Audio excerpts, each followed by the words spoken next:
Good evening, everyone. We are going to call the City Commission meeting for the City of Deltona for Monday, March 21st, 2022 to order. May we have the roll call, please? Commissioner Bradford? Commissioner King? Here. Commissioner McCool? Here. Commissioner Ramos? Present. Commissioner Sosa? Here. Vice Mayor Bill Vasquez? Present. Mayor Hersberg? Here. So this evening, we're going to go ahead and hand the meeting over to Commissioner Sosa for the invocation, the pledge, and the national anthem. Thank you, sir. It'd be just 1 minute. Pastor Herschenroder's still checking in. Okay. Do you have, we have a singer, right? Yes.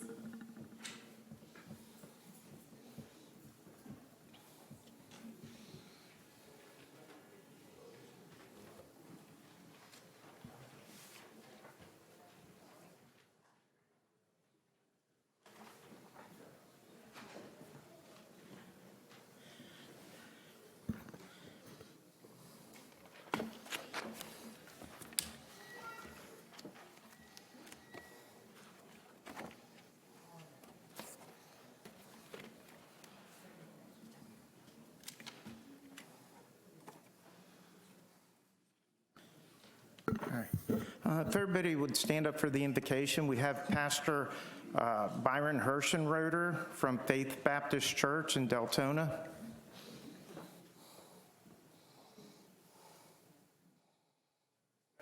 Invitation to pray. Pardon my appearance. I've been caught in Orlando traffic. Just came as I was. Let's pray. Father, we do thank you for the great liberties that we enjoy in the United States of America. We thank you for the freedoms we enjoy in the state of Florida and for the fair city of Deltona that you've given us. We thank you for these public servants that have gathered together to conduct your business this evening. Would you have your hand upon them, guide them? May they preserve our essential liberties that we enjoy so much. And Father, we just thank you for their willingness and ask your rich blessings on everything conducted this evening. In Jesus' name we pray. Amen. Amen. All right. Next, the pledge. I pledge allegiance to the flag of the United States of America and to the republic for which it stands, one nation under God, indivisible, with liberty and justice for all. And up next, we have Isabel A. Kiss from Daytona State College. Rios. Rios? Oh, Rios, sorry.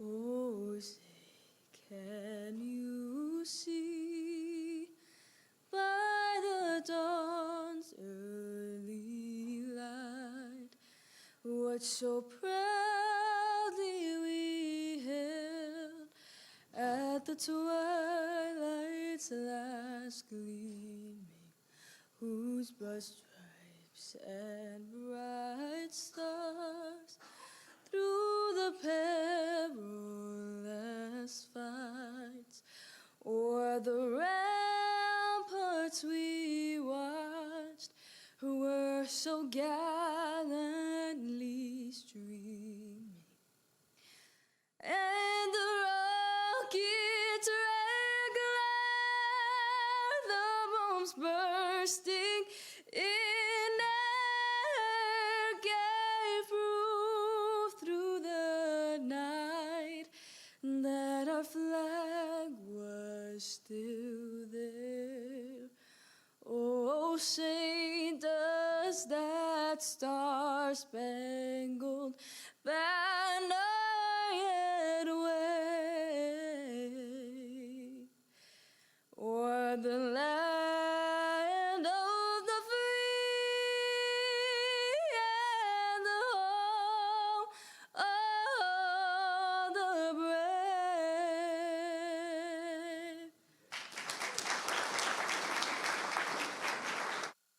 Thank you, Ms. Rios, and thank you, Pastor Herschenroder. Thank you very much. We'll go ahead and move on to item 4A, approval of minutes. We want to have the approval of the regular commission meeting of March 7th, 2022 as presented. So move. Second. Properly moved by Commissioner Ramos, seconded by Commissioner King. All in favor? Aye. Any opposed? Motion passes unanimously. We come to the fun part of the evening, presentations, awards, and reports.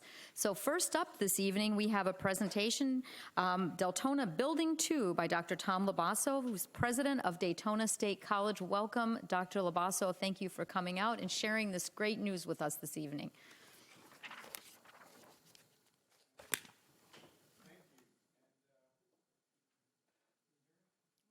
Yes.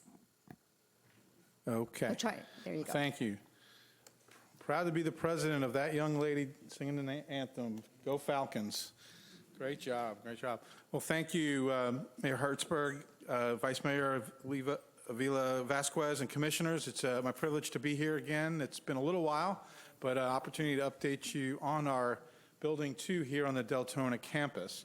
So I'm going to just go through. This is a presentation that was presented to our Board of Trustees who approved the plans, and we are on our way.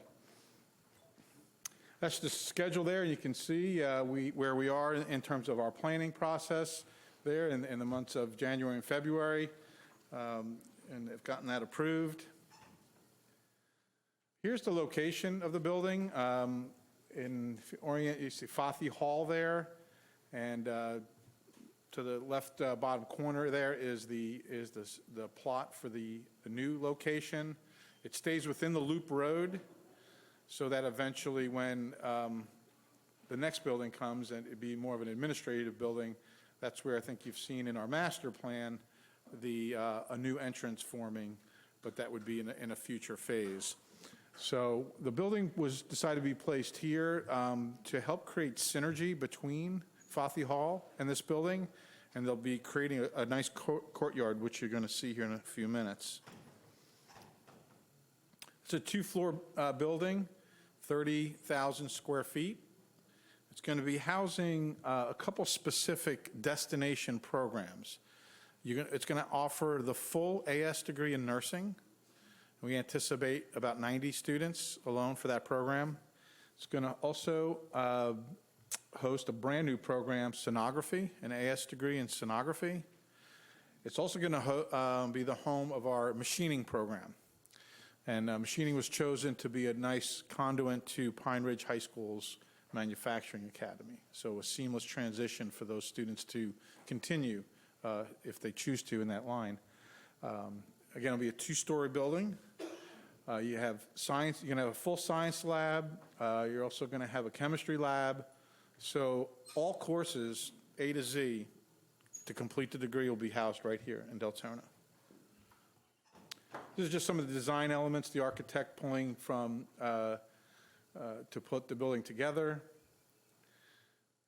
And there's the outside look. So it's kind of got a medical look to it. There's going to be a lot of glass and an opportunity to, in the backdrop, to put some branding of the college there. There's a view from a little bit higher. And that's from Providence kind of looking towards the building. In this corner here, this is a corner away from Providence, there'll be a full bookstore and student lounge. And in the bookstore, they do today, it's similar to our Flagler campus where there'll be grab-and-go food, a little coffee shop within that bookstore. So City Hall employees, you're more than welcome to come and have some coffee there. And here's some of the courtyard space in between Fathi Hall and the new building. You can see there'll be some seating, some nice overhangs to provide some shade for students. Again, just some of the schematics of the landscaping between the two buildings. And again, with the architect looking at the natural, beauty around the campus, drawing in for those things to help design some of the interior of the building.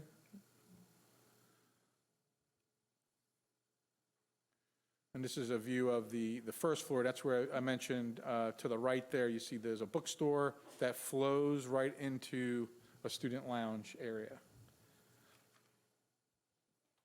And that's an inside shot of the student lounge facing the bookstore. little bridge they're going to have in the overhang section there. Again, just some of the architect's work from pulling, again, from the natural beauty of the surrounding area. And that is the conclusion of the slides. So we're excited. We should hopefully have final design here in the next couple months, and hopefully we'll be breaking ground here shortly. That's awesome. Thank you so much. And I think big hand of applause for Daytona State College and for you, Dr. Labasso. Thank you. Commissioners, do you have any questions for Dr. Labasso? Vice Mayor? Thank you, Mayor. Thank you, Dr. Labasso, for coming out and doing this presentation and updating us. Who do you partner with the medical and the nursing classes? So we have partnerships with Halifax as well as Advent Health, and also with some smaller entities that have, clinical opportunities for our students. So, but the majority of our students will do their clinical hours at Advent Health or Halifax. Back when we started this, it was knowing that Halifax was coming and then Advent's expansion. So I think it's going to be nice. And we've actually started, the cohort's already started here in Deltona. So it's, we were able to move some classes. So we got students already starting in that nursing cohort, started last fall.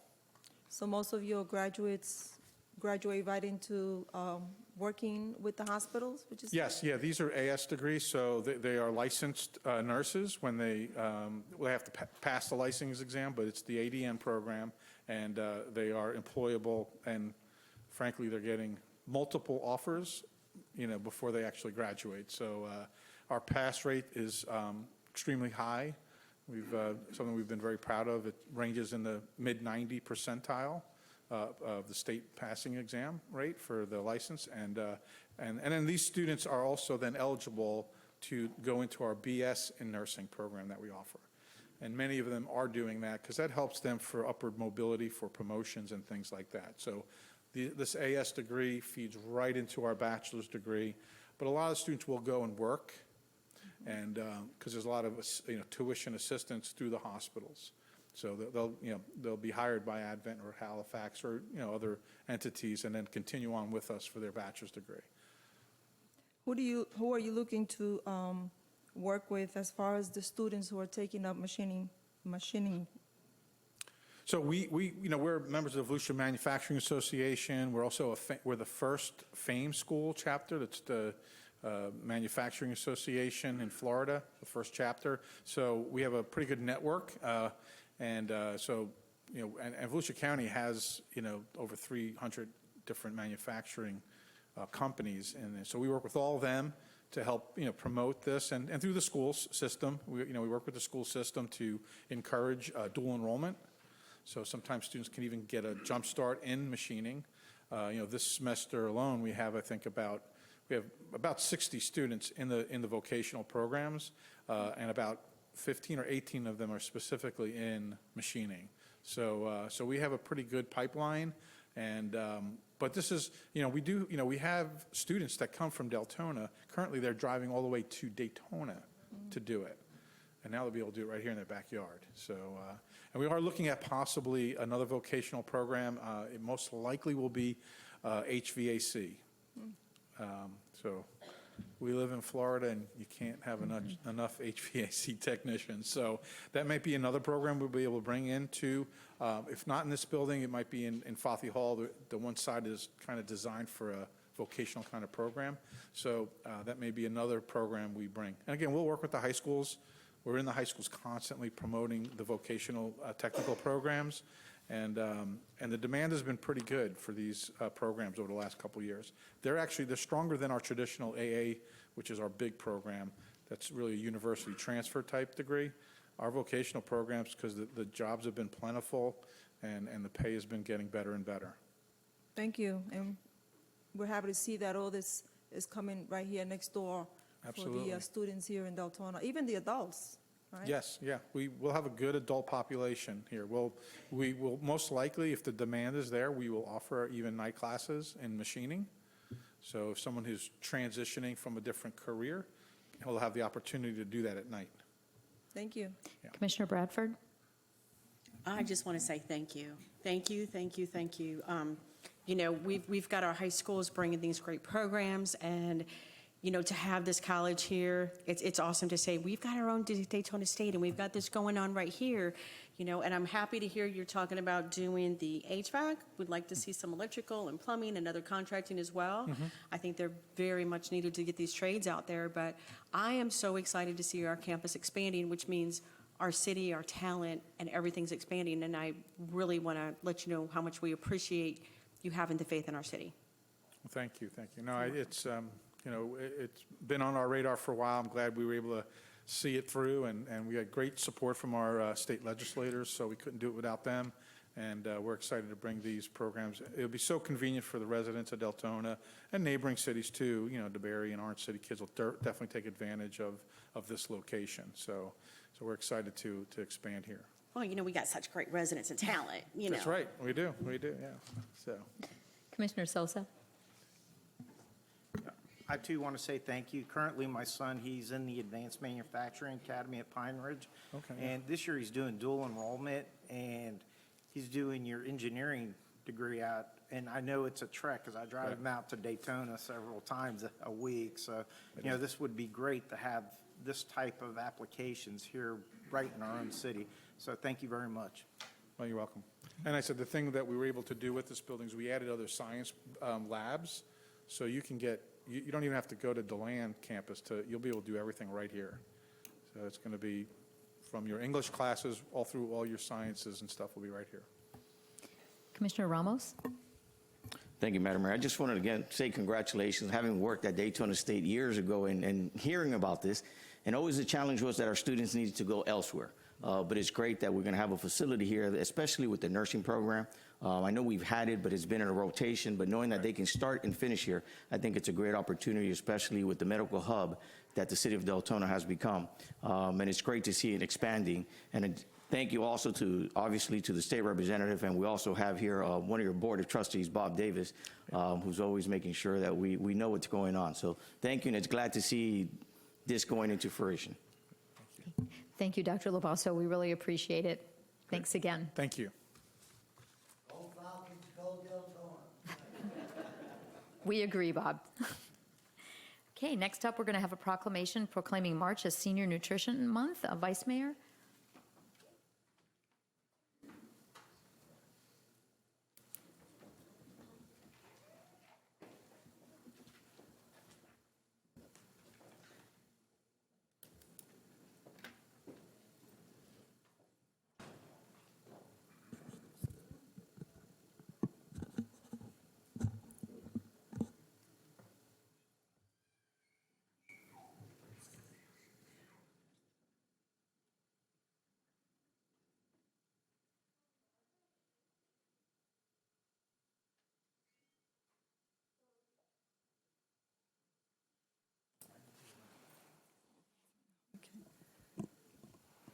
Yeah, it's on now.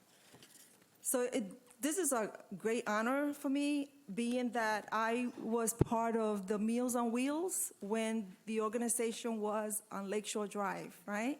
And we used to sneak in back of the kitchen and sometimes help because back then the food was cooked right there at the community center. So it's an honor for me to present this to you.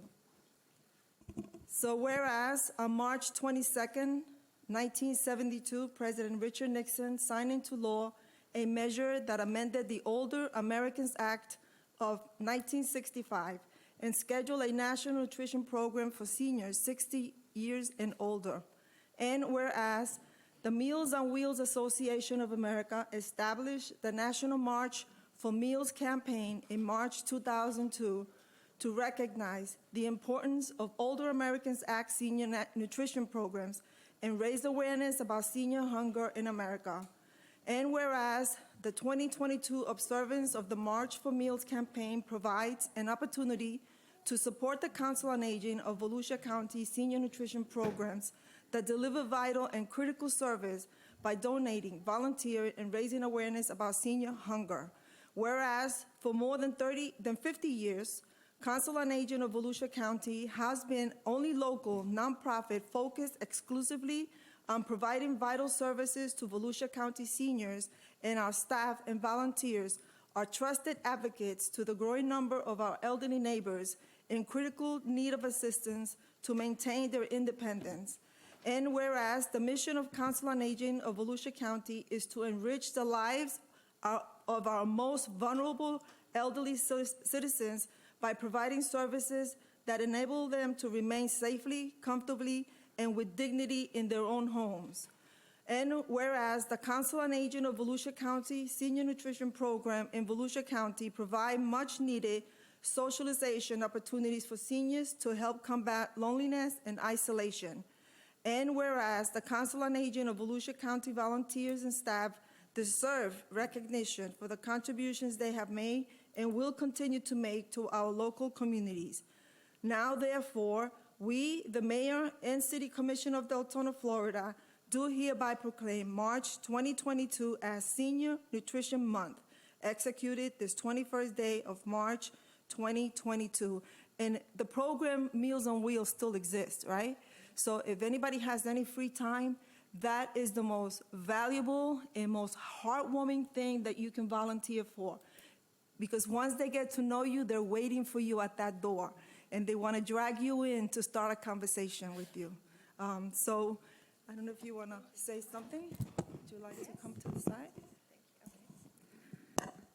Thank you so much, Madam Mayor, Madam Vice Mayor, Commissioners, everyone. We are so grateful to the City of Daytona for giving us a beautiful space at the City of Deltona.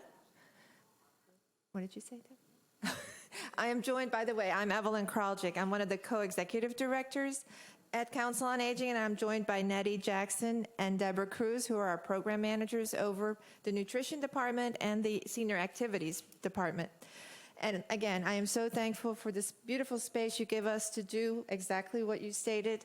Many times, the Meals on Wheels driver is the one and only person that senior sees all day. So it's not only the meal that we deliver, it's also a wellness check to make sure that their health is not declining. And if it is, we are able to contact an emergency contact and let them know that, hey, your mom, let's check in on your mom or your dad.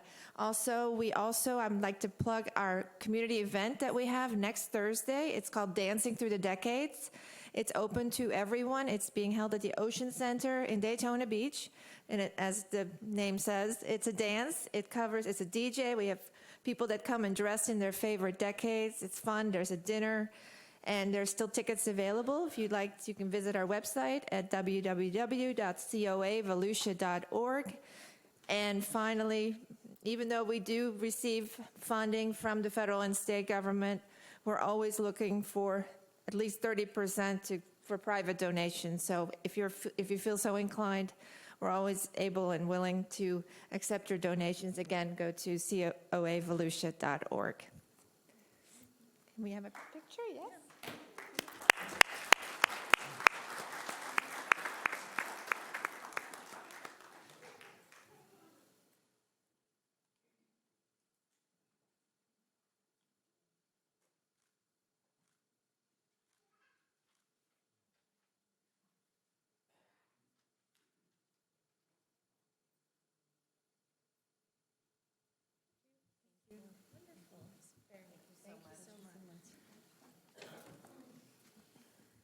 Okay, next up, we're going to have a proclamation honoring Joe Sullivan for his 30 years of work at the Boys and Girls Club of Volusia and Flagler counties. Commissioner Ramos?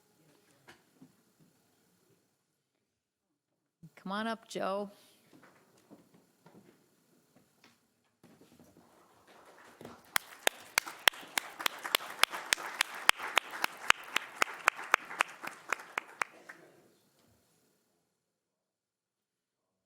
I would also like to ask our other Joe, who's our current president, Joe Hearns, to please, if he can, come forward. So Joe Sullivan has celebrated 30 years with the Boys and Girls Club. We had our annual meeting, and he was also recognized there, and the county recognized him, and I thought it was only appropriate that the city that he started would also honor him. So whereas Joe Sullivan became the new executive director of the Boys and Girls Club of Volusia County in 1993. Wow. And whereas Joe Sullivan was a club kid himself and knew how important it was to make sure every move he made was one of integrity and love, and whereas Joe Sullivan came to Deltona in the early 90s, there were no clubs in operation. And whereas Joe Sullivan persuaded a local elementary school in Deltona to let them use a small room above a gym for the Boys and Girls Club's programs. And whereas that was the seed that has now, 30 years later, grown into an amazing, let me say that again, 30 years later. Got me right out of high school. We'll work with that, Joe. It's your day. Grown into an amazing organization that we now know as the Boys and Girls Club of Volusia, Flagler County, and I have to say that I'm honored to be part of that board as well. Whereas from a few kids in a small room above a gym to 8 clubs in 2 counties serving thousands of at-risk youth, Joe has created a thriving organization. And whereas a dedicated and passionate board of directors have the best interests for our community, young people, and their family. Now, therefore, we, the mayor and the city commission of Deltona, Florida, do hereby recognize Joe Sullivan for his 30 years of dedicated service and outstanding leadership to the Boys and Girls Club of Volusia, Flagler, and to our community, executed this 21st day of March 2022. And if I could just ask if, I think this is an important moment. If we can just have the mayor and the rest of the commissioners to come down to be able to celebrate this opportunity and get a picture with you. And you've earned the mic. And thank you. And good. I was going to ask my team to come up here. I came here to introduce our new director, Barbara Santiago, to give you all our new annual report. And to recognize Deidre Jones. She is the organization's overall Youth of the Year. Started with us there when she was 5. She started when she was too young and has been there for 12 years. Mike Medford, who's our area director over here, been with me 26 years. Chance McKelveen, did I say that right? Okay, 14 years. And Lisa Riles, hiding over here. Come on, get with the team. And Yvette was a middle school student at Galaxy Middle School in 1993, and I gave her first job. She worked with us till 2008. Then she went off, started her own Boys and Girls Club, had a family, and now she's back, and she's our Lake Helen Club director. So could I have them in the picture with? Yeah, please. Okay. Did I go over my 4 minutes? Okay.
Okay, so now we'll go ahead and move on to our business meeting. Item 6 is ordinances and public hearings. Our first item on the agenda is a public hearing, ordinance number 03-2022, amending Chapter 22, businesses regulating the location, placement, and use of mobile food dispensing vehicles, MFDV food trucks, within the city at first reading. Mr. Paradise.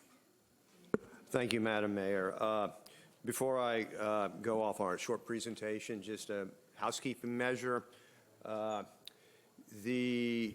There's an inconsistency in the cover memo with regard to where mobile food dispensing vehicles, otherwise known as food trucks, would be allowed. There's been several generations of this legislation here. And with that in mind, it involves, we have proposed to eliminate the requirement for 5 acres and greater or 5 acres and less. and it'll be linked just to the amount of parking available. Like I said, there was an inconsistency in the agenda memo. I apologize. It's on me, and I apologize for any confusion that has created. With that being said, ordinance number 03-2022 is a proposal to regulate mobile food dispensing vehicles, aka food trucks, within the city. We've been working on this ordinance for many months, starting in late September of 2021. On January 18th, 2022, the City Commission directed staff to conduct further stakeholder meetings with food truck interests and others. On February 2nd, city staff conducted a scoping meeting to solicit input on the proposed regulations. I'm not going to go through the entire regulations again unless you want me to, but based on this stakeholder input and feedback from various public hearings, the latest draft of the regulation include changes in the following. There's a reduction of fines from $500 infractions per day to $200 a day per infraction. Actively used properties zoned BPUD, business plan unit development, or industrial plan unit development, unless explicitly prohibited by the associated development agreement, will be eligible for mobile food dispensing vehicle activity. On-site seating opportunities have been expanded from one space to 2 spaces. To encourage public safety, those seating areas need to be cordoned off. Also, the seating areas, are also controlled by the amount of parking on the site. The hours of operation have been expanded to 7 a.m. to 10 p.m. in lieu of 8 a.m. to 10 p.m. Number of food trucks will now be controlled by the number of extra parking available at a particular site, not the size of the developed area. Staff recommends the City Commission approve the mobile food dispensing vehicle regulations at first read, ordinance 03-2022, and schedule a second and final read for April 18th, 2022. Thank you, Mr. Paradise. Commissioner McCool? Thank you, Madam Mayor. Ron, I wanted to, the determination of spaces, right, you're going to have staff go out there. So we have some regular spaces, right, especially like houses of worship that host these food trucks, right? And do you have procedure yet whereas staff will go out or whoever goes out? Could you explain that just briefly, how that will be determined? Part of the requirements is a site plan.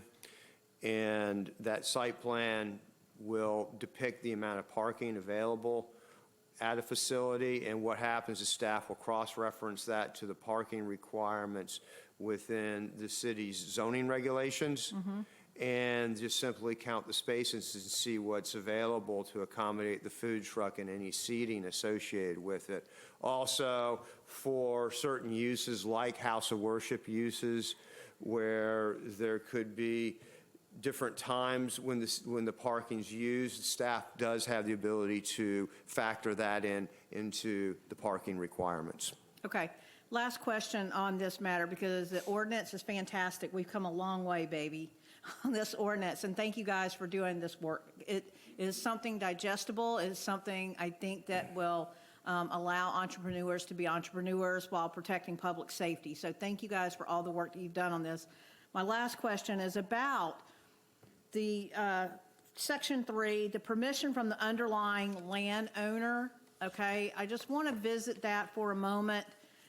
And we have differentiated between the agent and the landowner, correct, for liability issues. I want to hear about that from you, and if everybody is okay with that, because we have some corporate entities, right, that they have assigned agents, right? Whether it's their leasing agents or whomever to be their designee for these things. So I just want to make sure that we've wrapped that up and that it is not going to be a hurdle that they can't get over.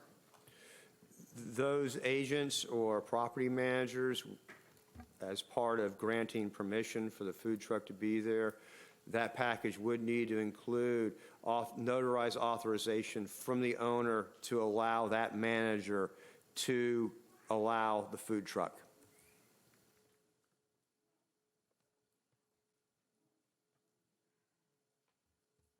How does that work with a corporate structure? That has to come, a letter has to come, and then it has to be notarized by, explain that to me, when it's coming from a corporate entity. I mean, I know that we have a landowner, we have a auto supply store, or we have a Family Dollar. How is that handled at the corporate level? Somebody from corporate that would need to authorize permission. Okay. I want to make sure that we're covered, like legally, of course, you know, and that's the only option, correct? Am I understanding that is the only option? That is the option that staff is suggesting, because it does maintain appropriate liability. It's also an issue of property rights and full disclosure on the behalf of these property owners as well, since any fines or notice of violations will go to that property owner. Okay. Thank you. Commissioner Sosa?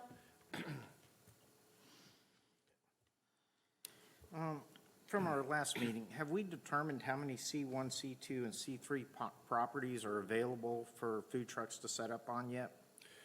No, and sometimes that's kind of difficult because, you know, it could be, you know, changing sometimes. I mean, but at this time, we don't know if they've got 5, 10, 20 that are, would be acceptable? No. Okay. Now, when I get over here, it says some stakeholders indicate obtaining permission from various corporations and entities can be daunting. However, staff is of the opinion, owner authorization is necessary to minimize city liability. How would if something happens on private property, how is the city going to be liable? Based on passing an ordinance that would facilitate the presence of an establishment on somebody else's property.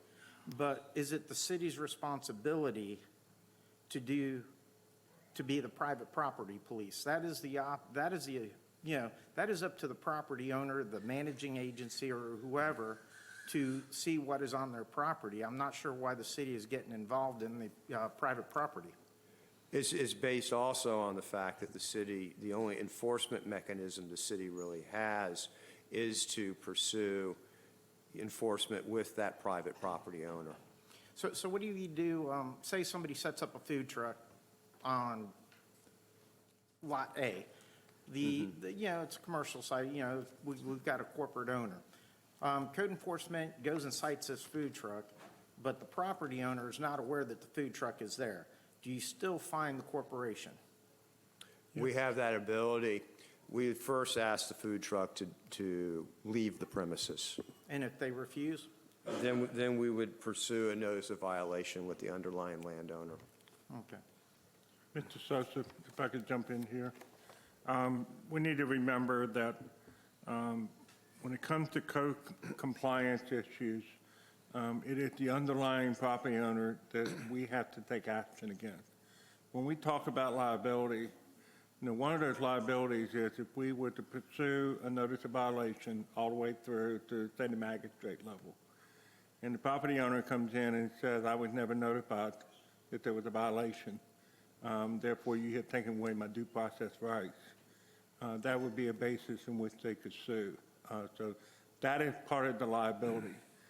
And so since they are the only people that have the right to tell somebody they can be on their property, that is the one that we need to notify of the violation. I liken it to if I was selling lemonade and you had a piece of property that you had a renter in, and I got permission from the renter to set up a lemonade stand in your front yard. and you get a notice of violation and you say, no, I didn't give anybody permission to do it, and then the renter said, well, I did it, well, you didn't have the authority. So that is a simplified version of what we're talking about. Is just because somebody, if they're living there or managing it or whatever, does not necessarily mean they have that authority. We had a recent case at a shopping center with an event. Somebody claimed that they were the property manager and had the right to do it, and turned out they didn't. So that's the reason we're doing it. Okay, commissioners, no one else has any questions? Actually, I've got one Oh, I'm more. sorry, sir. Going to the actual ordinance on page 2, this would go to Marcia. It says, part of this regulation, they can have potentially negative effects posing a threat to brick and mortar restaurants. Have you looked into that? I can't remember if it was the Tarpon Springs or the Fort Pierce case where I believe the Florida Supreme Court said that city municipalities cannot have protectionism.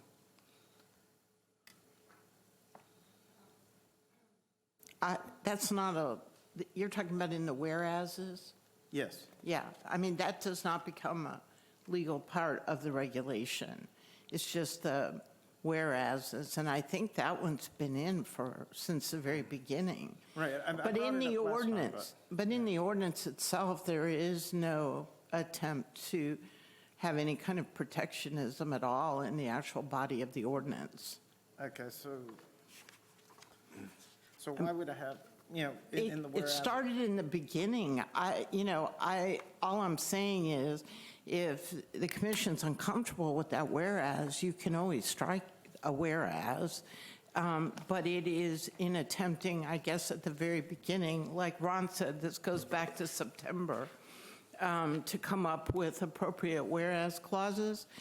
And I believe when we first started this process, we used a lot of the ordinance language from Orange City. So it may have come from there. It wasn't something we were, like particularly targeting or anything. All right, so would this be the ordinance then? The ordinance starts after you get to section 3, where it lays out that is what will go in the code. Okay. All of the rest of it is just the process of putting the ordinance together and whereases and now therefore and all of that. But the actual code starts at section 3, and that's what then will be, if it's ultimately adopted, that's what will be in the code. All right, thank you. Sure. All set, Commissioner? Yes. Go ahead, sir. Just one question. On the ordinance itself, it says that hours of operations are limited 7 a.m. to 10 p.m. On our packages, it has 8 a.m. to 10 p.m. He said, That is correct. That's another carryover from. So it's 7? It's 7 a.m. Okay. to 10 p.m. Yes. That came out of our scoping meeting. We had some folks that do breakfast, so they wanted an earlier time. okay, Commissioners, seeing as you have no more questions, do we have anyone from the public that wanted to sign up to speak for this? Would you please call them, please? Caroline Shine, and then Oscar Marino, and then Tara Derico. Caroline Shine, please.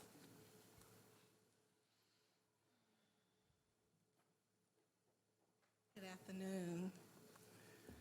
First of all, I want to say thank you for giving me the opportunity to review the ordinance. And I know the staff worked long and hard on safety issues and measures, but after I've reviewed it and reviewed other municipalities' document, I oppose it as it is written.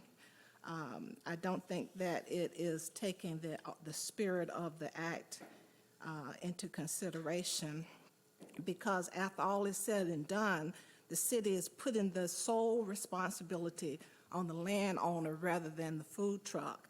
And I've not seen this kind of language solely on the landowner in other ordinances.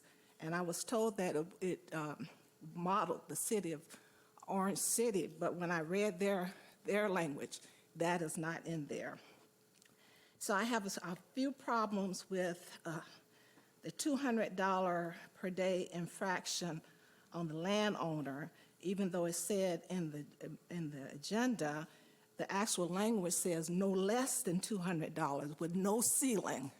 No one wants to sign an open-ended penalty amount saying no less than 200, but there's no limit to it as well. Then I know that the site plan can use an area drawing, but mobile devices operating in non-compliance have the option to cease the operation and leave, and so that should be on the trucks. There's no prohibition that I see that stops the city from assessing the trucks for violation of their ordinances. And so to that extent, I say that I ask that you notify the landowner, but the person who commits the act is the one that you assess the fine to. If you use my car and you speed in my car, you're going to get whoever spared my car is going to get the citation, not me. And so if it's not the city's intention to prohibit these operations from these mobile units from operating, it's implicitly it is stopping them because it's putting a grave onus on a landowner to sign a document that with an unlimited ceiling amount, a blank check is what I say. So with that in mind, I ask that you either reject the ordinance as it's written or revise the ordinance so that it does not put the punitive weight on the owner-operator. It puts the weight on the person who actually committed the noncompliance. Thank you. Thank you very much. Isco and Marino, please.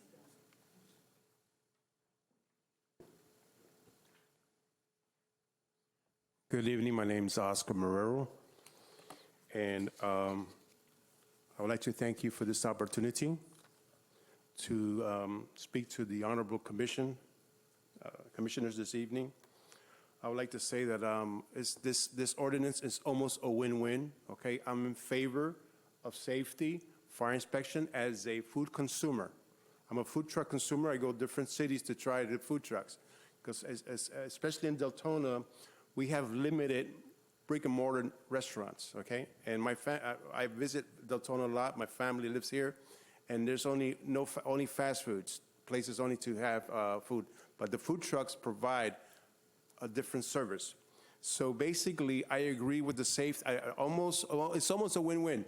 And I agree with the person that spoke before me. I'm in favor of what she says. I also have a problem with number 3, on page number 3, permission from the underlying landowner required. It cringes me as a landowner that I'm going to get the fine instead of the food truck owner. Number 1. Number 2, I know food truck owners currently. My son has a food truck for 2.5 years. And he stationed it in Lowe's, and Lowe's gave him permission. These 2.5 is a verbal permission because it's a win-win for Lowe's. Their employees have lunch there, they have breakfast there. So it's a win-win situation for their local manager. Now, if my son would go to them and say, I need a letter from corporate, you know where corporate is for Lowe's? North Carolina.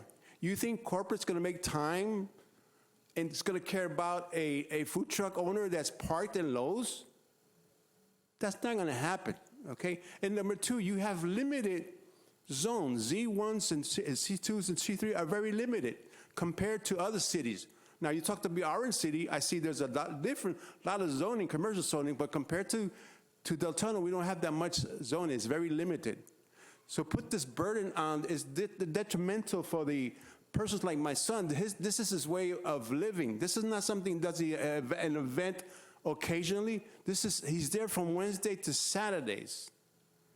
And his business has grown all these years, these 2.5 years. So I concur with the last hearing with the Honorable Attorney of the city.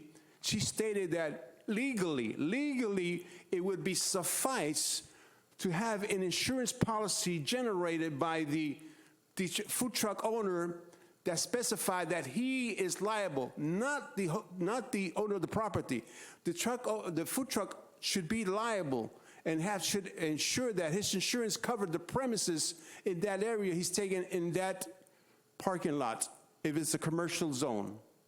So I disagree with this. I agree with the rest of the ordinance, except for this portion, which is detrimental, because corporate, out-of-state corporate is not going to give them, not going to take the time, number one. Number two, it's not going to make have someone call a lawyer here to make a notarized document to permit someone that they don't know, that's not part of the business, that's not part of their vision and mission statement, to give a permission to a third party to use their premises for a way of living. So basically, I want to thank Commissioner David Sosa and for answering my email of March 11th. I thank you, which I exposed this situation. And basically, as mentioned, I agree with the rest of the ordinance. I think Thank you, sir. Thank you, sir. Tara DeRico, please. You're all set. Your time's up, sir. Thank you very much.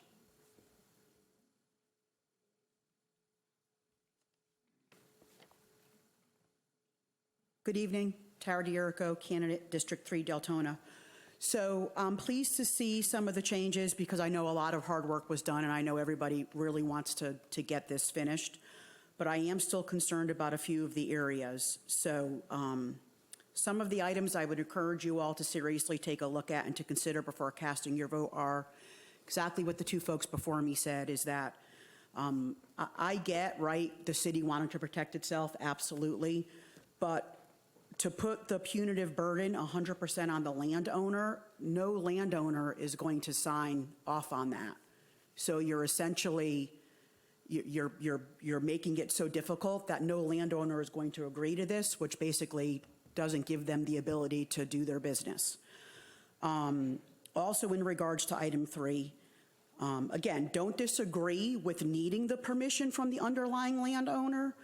I do believe a business owner should have the landowner's position, but what I am concerned about is the language with how this will be enforced, which states enforcement will be addressed by code compliance and compliance will be the responsibility of the landowner. So I'm confused about how this would fall under code compliance. This would be law enforcement, but not code compliance. You know, as a property owner, if there's someone on my property that doesn't belong there, no disrespect to the men and women of code compliance because it's a thankless job, but I'm not going to call code compliance. I'm going to call law enforcement, sorry. So that just seems a little overreaching to me. The other item I'm concerned about that Commissioner Sosa brought up is the statement of staff is of the opinion owner authorization is necessary. Again, I don't disagree that there should be permission from the landowner, but why are we creating an ordinance based off of anyone's opinion? It should be based on fact. Everyone in this room has an opinion, but we're not building ordinances based off of every single person's opinion. So thank you very much. Thank you very much.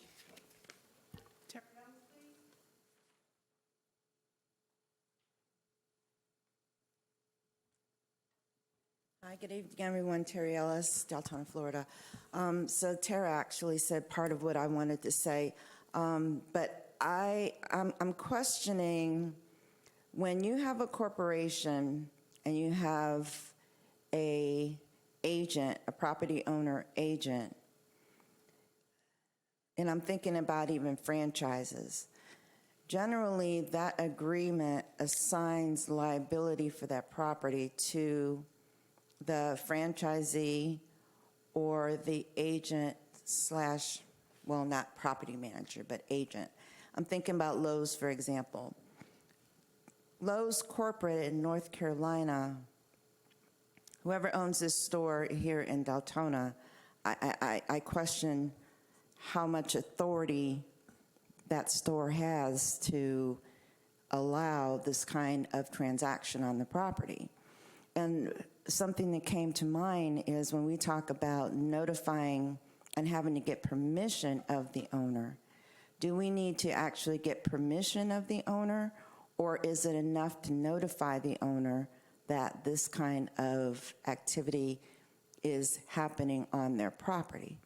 Are we legally required to get permission, or are we legally required to notify? Because that's a difference that maybe we could think about as well. But the rest of it, really glad to see the way that it was handled, really glad to see community involvement and scoping of this.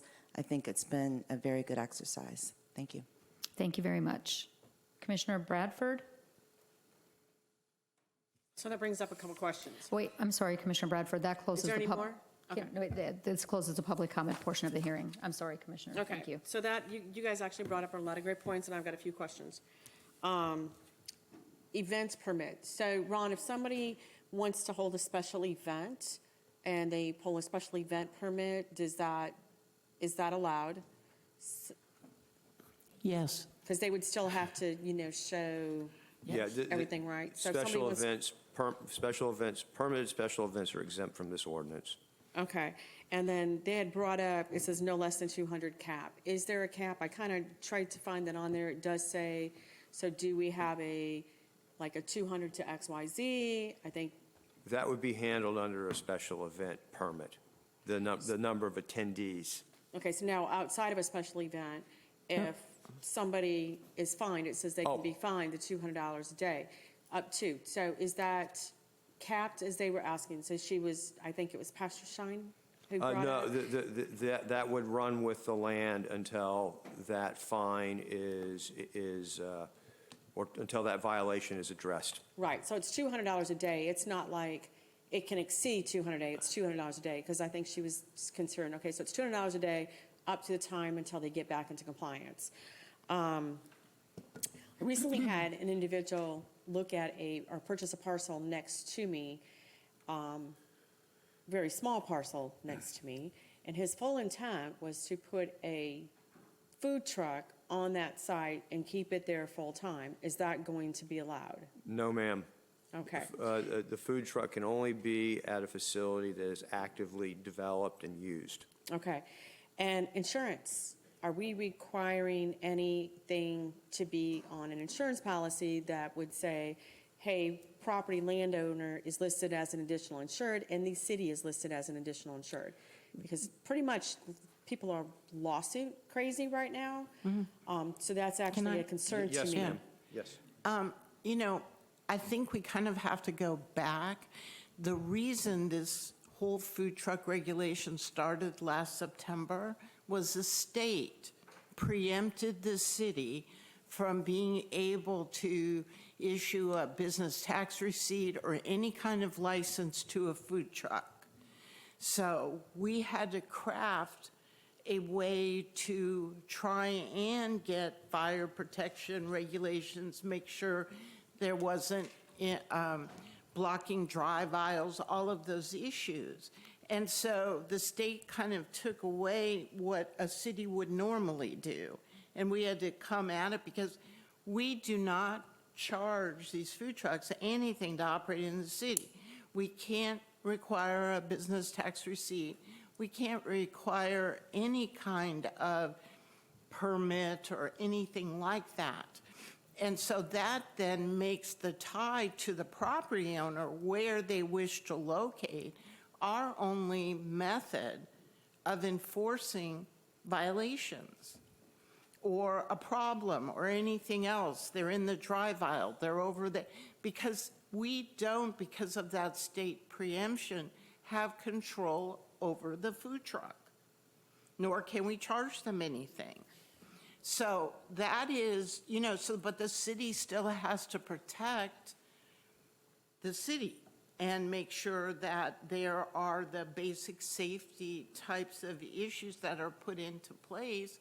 And then also in working on this ordinance, we had to try and accommodate people, what the community wanted, what the food truck folks wanted, what the commission wanted, trying to craft a kind of weave a fabric that basically would take care of this situation with the state preempting us.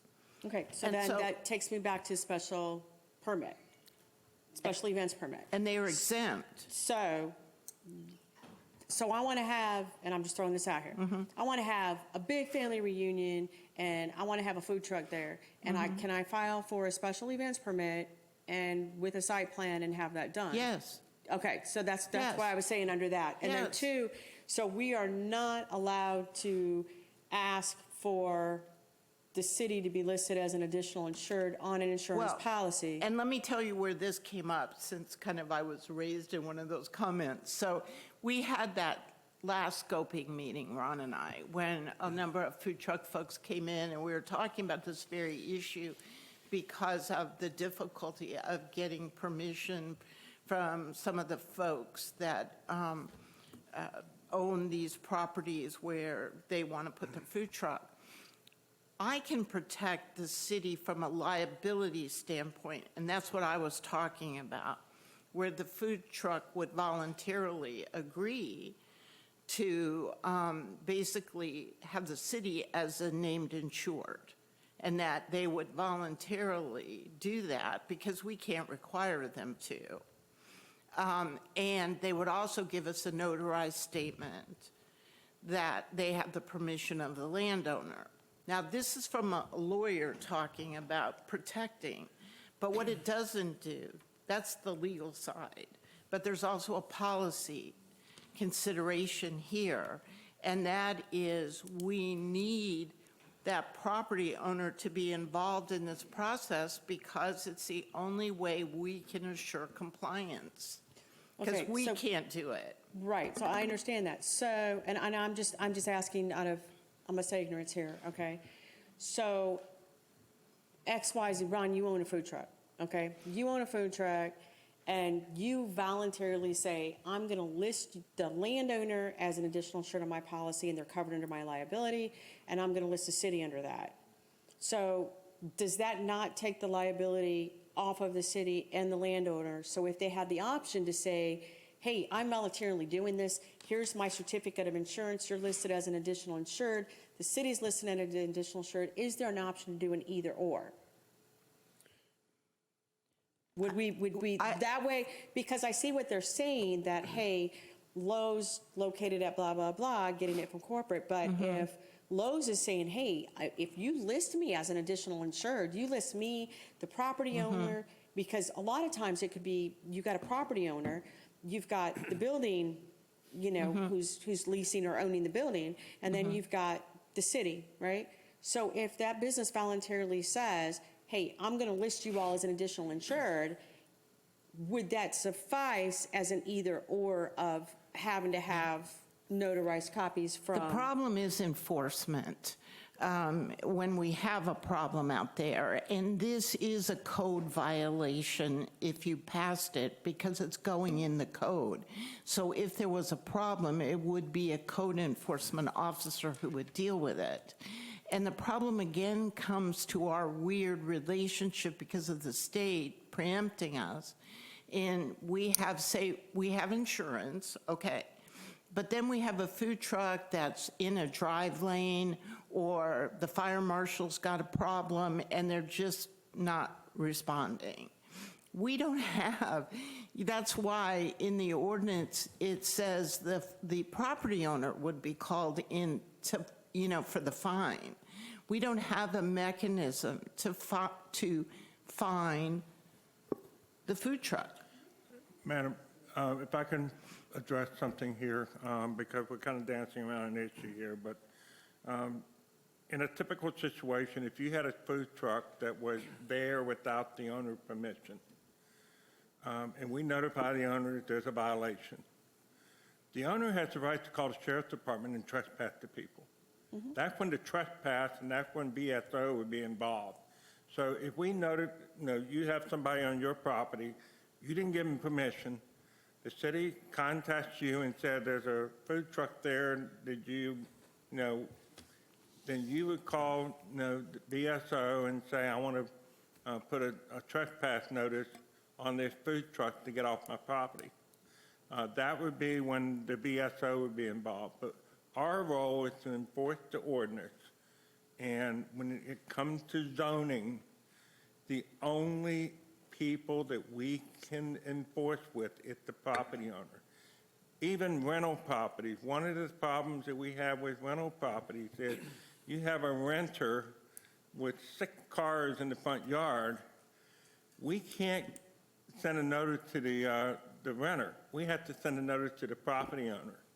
And sometimes that results in the property owner evicting the leaser because it's a liability of the owner. They don't want that liability, and they tell them to leave. Much like this, if there's somebody on your property without your permission, you can trespass them. We can't do that. We can't tell them they have to leave. See, and that's not even what I'm talking about. So what I'm talking about is like they were just talking about. And I don't know if you understand what I'm saying. So we're saying that we're having them get a letter from corporate so the city's protected liability wise, right? But we're not actually getting a letter from corporate for liability wise. We're getting a letter from corporate so that if we want to code enforce them, we can code enforce them and enforce the ordinance. Is that what you're saying? Yes, yeah. So the It's letter from statement of corporate has permission. nothing to do with covering the city. It's enabling us to enforce the action. And the city assumes no liability for any action that happens on that property, whether it's, falls under the umbrella of code compliance or not. Okay. Thank you. All set, Commissioner? Good. Commissioner McCool? Thank you, Madam Mayor. I just want to put this out here. I agree with this. I understand liability issues. I understand compliance issues. We talked extensively about the state taking away our power to do anything in the city. These measures are not meant, and we talked about this also, these measures are not meant to be punitive. They are meant to be protective because we have no other recourse on this. With that being said, however, I would like for us to entertain the thought, if we move forward with this final draft of this comprehensive plan, that how can we as a city help these owners obtain permission from a corporate and be their partner. I mean, we would like to be their partner. It's not this is not a antagonistic relationship. This is where we're trying to support businesses. So how do we do that? You know what I mean? I feel I'm in agreement for this. I'm in agreement for covering our city's liabilities. But we also, I know that they're business owners, but it's daunting. It's a daunting task to do that, and I don't know what help that we can offer these business owners as they try to. I mean, we're favorable to food trucks. If they're calling corporate, we're a favorable city for food trucks, and that's what we're trying to do. So that's all I want to, how I would like for us to ask, how can we help? How can we help, help them in the business? So, I mean, Madam Mayor, yeah. if I can address that. I'm very proud of our staff. We recognize that this is a difficult situation. I would like to remind the commission, this all started based on some food trucks out in Highland that were on vacant properties. They were putting signs out in the right-of-way. We literally had people stopping in Highland to walk over to the food truck and purchase. It was getting to be a real difficult situation. That's where they started. So we put a lot of time and effort into this, and the thing that we did that I don't think we get any credit for is we recognize that some of this is difficult. Getting permission from certain corporations is difficult. We have a lot of other property owners that own the property. It's easier to get their permission than it is from corporate. We keep bringing up Lowe's. There's multiple ownerships in that plaza. The manager of the other parcels is local. So, there are opportunities at that same plaza by simply moving the truck over into another portion of the property with its local ownership. But most important thing of all is we have opened up the special events permit process and the events permit process. The food trucks in this community have a lot more options than they used to have through our events and special events permits. So we have gone out of our way to accommodate and we're trying to protect the interests of property owners. Thank you. Okay, Commissioner Sosa? Marcia, going back to July 1st, 2020, when the state of Florida passed Senate Bill 474, did the city issue BTRs to food trucks in 2019? We actually had a few people that came to one of our sessions that had BTRs. Out of how many food trucks, say if there's 20, how many actually had a BTR? I don't know if we had 20. At least we had 2 or 3, because basically the BTR, they were still renewing, and they shouldn't have been because we no longer had any authority to do it. Okay. And did we have an ordinance on the book to regulate them at that time when they did have the BTR? I don't think we had a specific, did we, Ron? We relied on Chapter 22, which pretty much said that the food truck operations need to be located within an existing active commercial use. Yeah. Was it in the mobile vending? Yeah, it was in Chapter 22, yes. Yeah. Exactly. the Thank mobile you. vending. Sure. Vice Mayor? Thank you. Ron, I have a question. Yes, ma'am. We have food trucks in West Crowell Park, right? Does the city check their paperwork, that they have liability insurance and other proper documentation before they are allowed? I West do Crowell? know that the city is very active in ensuring that they meet all the fire safety protocols. I am not sure if they have to produce an insurance rider to participate at the West Crowell site. Madam Vice Mayor, West Crowell is being handled under an event permit. Event permit by the city? Yes, ma'am. Okay, so let's just assume that we having trucks out here. We're allowing them to be out here, and they have liability insurance, right? If something happens out there, who is liable for any accidents that happen out there? I'm going to defer that liability question to the city attorney. No, we are. The city? The city is. Not the food trucks? No, because the food trucks are operating under a state license. And the only kind of whatever we can review or look at is the fire marshal looks at all of those kinds of issues. But we have no authority to ask them to produce any kind of insurance. Now, if it was made up, if it was for a special event and the city wanted to make that as a condition, but basically we're out of the regulating of food trucks. What I'm trying to put out there is, I know that there were comments made, food truck versus owners of the property. We are allowing food trucks. We are allowing food trucks to be on city property.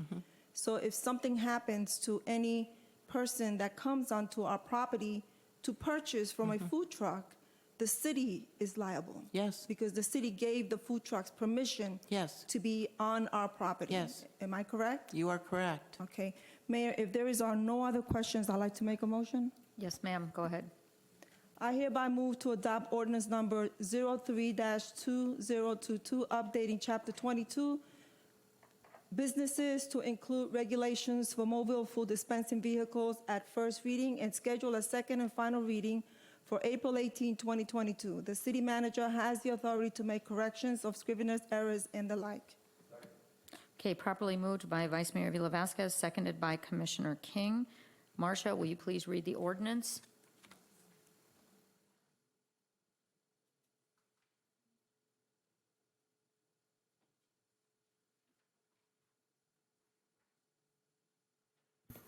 Ordinance number 03-2022. An ordinance of the City of Deltona, Florida, amending Chapter 22, Businesses, Article 6, Street Vendors, Section 22-186, Definitions, by adding a new definition for mobile food dispensing vehicle and adding a new section 22-191 regulating the operation of mobile food dispensing vehicles within city limits, deleting section 2-190 as to food sales at houses of worship. Same will be provided for under special events, and the new section 22-191, repealing all ordinances or parts of ordinances in conflict herewith and providing for an effective date. Thank you, Marcia. May we vote, please?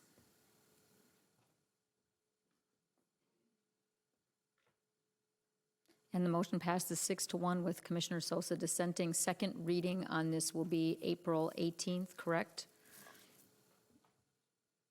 I believe. April 18th for the second reading. Okay. Next up is a public hearing, ordinance number 05-2022, amending the comprehensive plan of the City of Deltona, amending the capital improvements element by providing for the replacement of capital improvement project sheets at first reading. Mr. Paradise. Thank you, Madam Mayor. Ron Paradise, Community Services, for the record. Ordinance number 05-2022 is the annual update to the city capital improvements element. This annual update is a state mandate, and the city has been diligent with keeping up with this task through the years.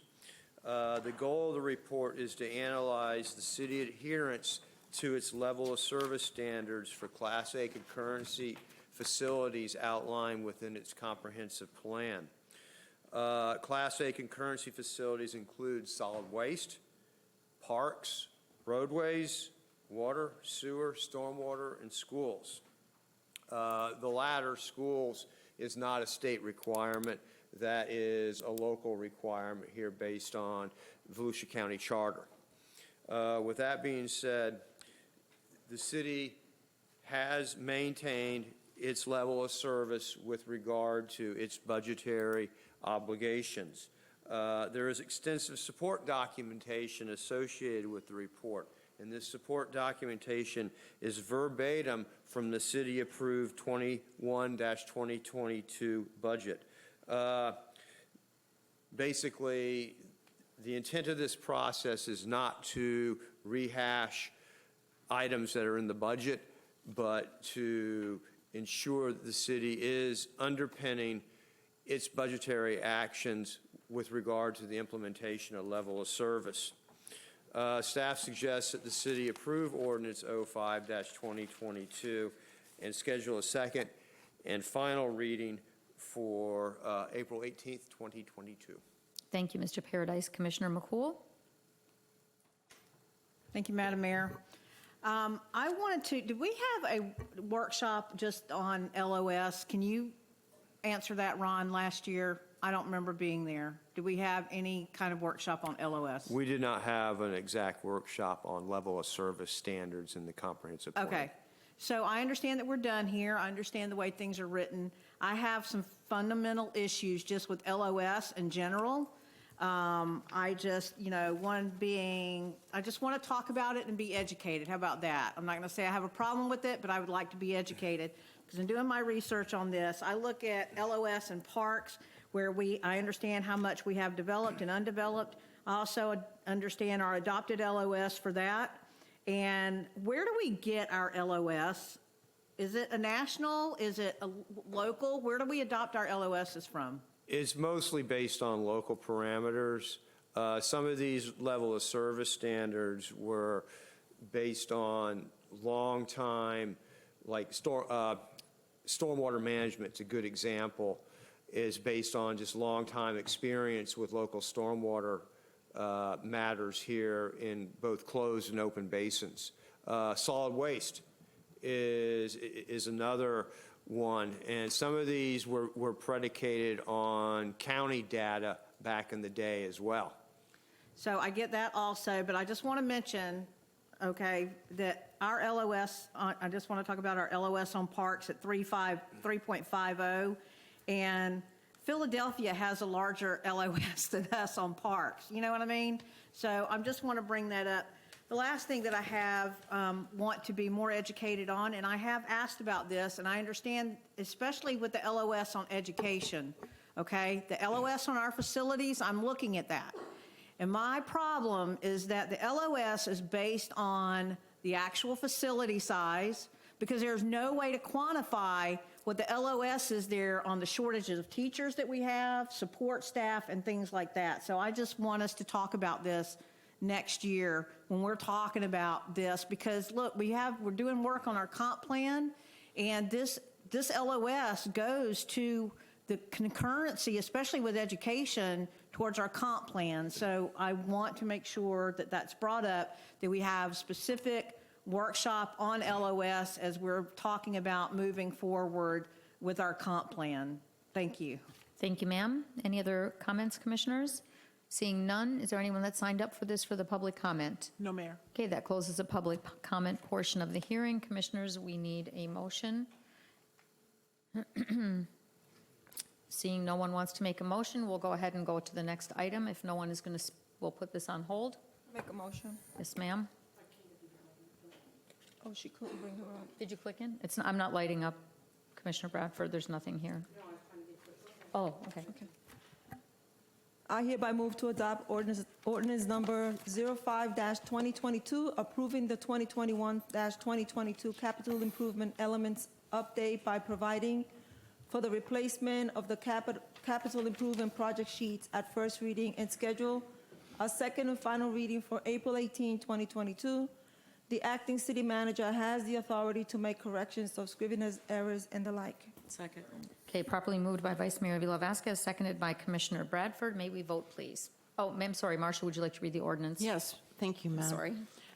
Ordinance number 05-2022, an ordinance of the City of Deltona, Florida, amending the comprehensive plan of the City of Deltona by amending the capital improvement element, providing for the replacement of the capital improvement project 5-year schedule, finding conformity with state statutes, providing for severability, providing for an effective date.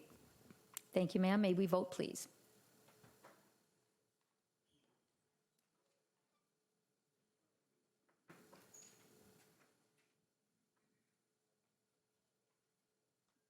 Someone not voting? Oh, okay. Motion passes 7-0. Next item is item C, a public hearing, resolution number 2022-03. Legislation in progress with regard to rezoning requests that result in an increase of single-family detached residential density entitlements. Mr. Paradise. Thank you, Mayor. Ron Paradise, Community Services for the record. Resolution number 2022-03, as introduced, is a legislation in progress and is basically the initiation on a moratorium to limit rezoning applications for new single-family entitlement increases. This is the first step in the moratorium process, which will involve a 120-day window to establish the moratorium. There will be the moratorium, or the legislation in progress, includes a limitation on single-family entitlement increases through rezoning activities and is proposed to take effect on July 1st, 2022, and last for a period of 6 months. The intent is to use this 6-month window to engage in robust public scoping with the intent of upgrading city planning and land development policies. With that being said, there are projects in the pipeline, residential, single-family dwelling, detached dwellings on individual lots that are going to be processed through, the rezoning process to be heard by this commission, notwithstanding this legislation in progress. At least 3. In addition, there may be exceptions for smaller projects that do not include environmentally sensitive areas, for bona fide mixed-use projects, or projects that have at least 30% for affordable housing. Again, that would be a case-by-case basis. The intent of these carve-outs, or this carve-out allowance, is to make basically the legislation in progress more defensible. Therefore, city staff recommends the City Commission approve resolution number 2022-03. I'd be happy to field any questions y'all may have with regard to this initiative. Thank you, sir. Commissioner McCool and then Commissioner Sosa. Madam Mayor, if there's no objection, I'd like to go ahead and make a motion, please. Yes, ma'am. I hereby move to approve Resolution Number 2022-03, legislation in progress regarding request to increase single-family detached residential zoning entitlements.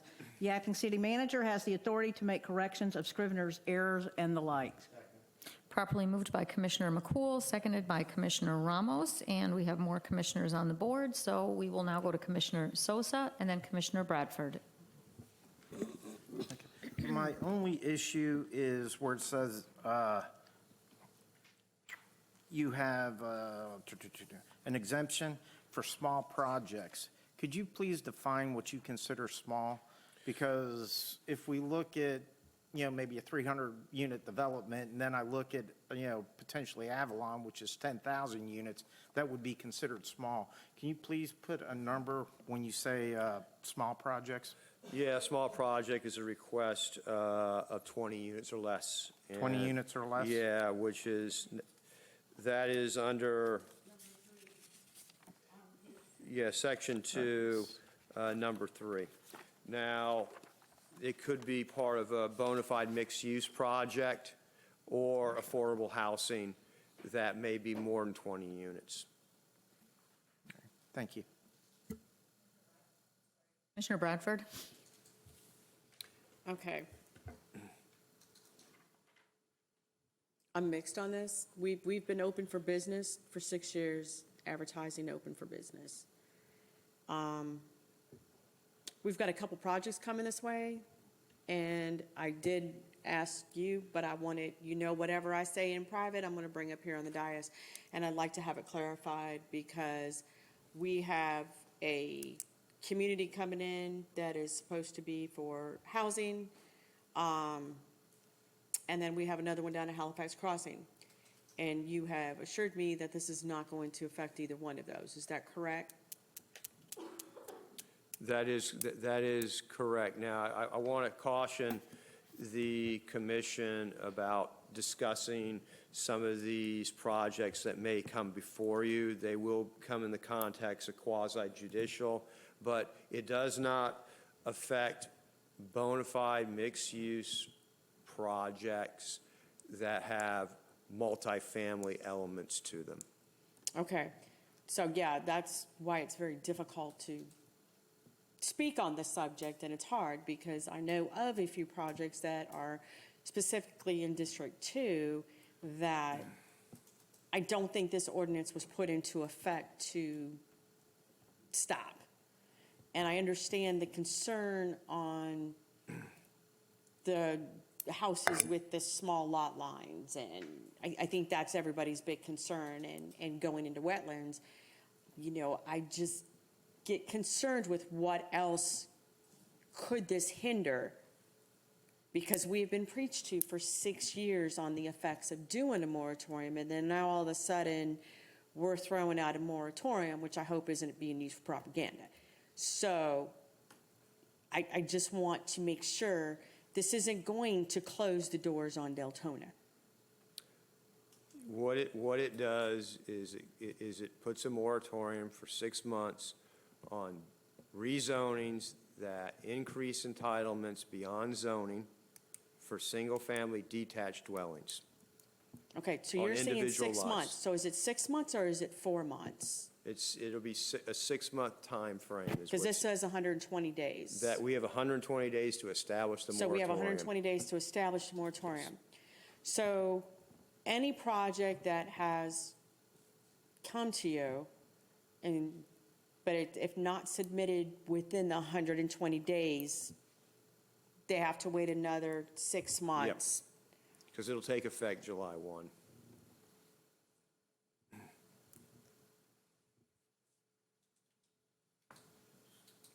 How many, when we previously talked about this during our strategic plan, it was stated that this moratorium, or not the moratorium, that change in the comprehensive plan, the land development, this could be a 1 to 2 year process. Oh, yeah. So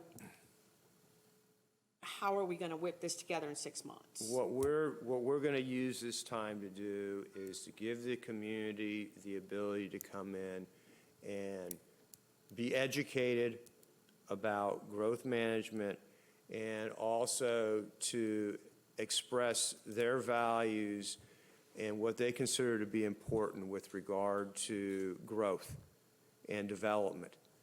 And that information will be used then for staff to move forward with updating the city's comprehensive plan and ultimately its land development code. So this moratorium is not going to cover the city in that extensive process. It'll only allow for the public scoping element of it. Thank you. Mr. Bedford, if I could jump in real quick. What we're doing tonight is a legislation in progress. It's kind of an announcement that we will be coming back with an ordinance that actually puts the moratorium in place. What you're voting on tonight is not the moratorium itself. You're voting that we're going to announce legislation in progress that we intend to do this ordinance. So if you're a developer and you want to get a project in before the deadline, this is your gun to start the race. Bad analogy, but we will be coming back, and the reason Ron is so certain about the July 1 date, if we already have on the calendar when the ordinance will come to you, and you will have 2 readings of that ordinance, and on July 1, assuming the approval of the ordinance in 2 readings, that's when the moratorium would actually go into effect. So are we set on 120 days? That is I hear the other goal. commissioners up here answering me, but, is that adequate time, Ron? You know the projects out there, I know the time period it takes to get things through and to do the changes, and to me, 4 months is like nothing. Yeah, it's going to be, if there isn't a project that is well positioned, it's going to be a heavy lift in this day and age. Thanks. You good? Okay, seeing as no one else is on the board, we're going to open the public comment portion of the hearing. Has anyone signed up for this item? Yes, Mayor. Terry Ellis and then Tara DeRico. Terry Ellis, please.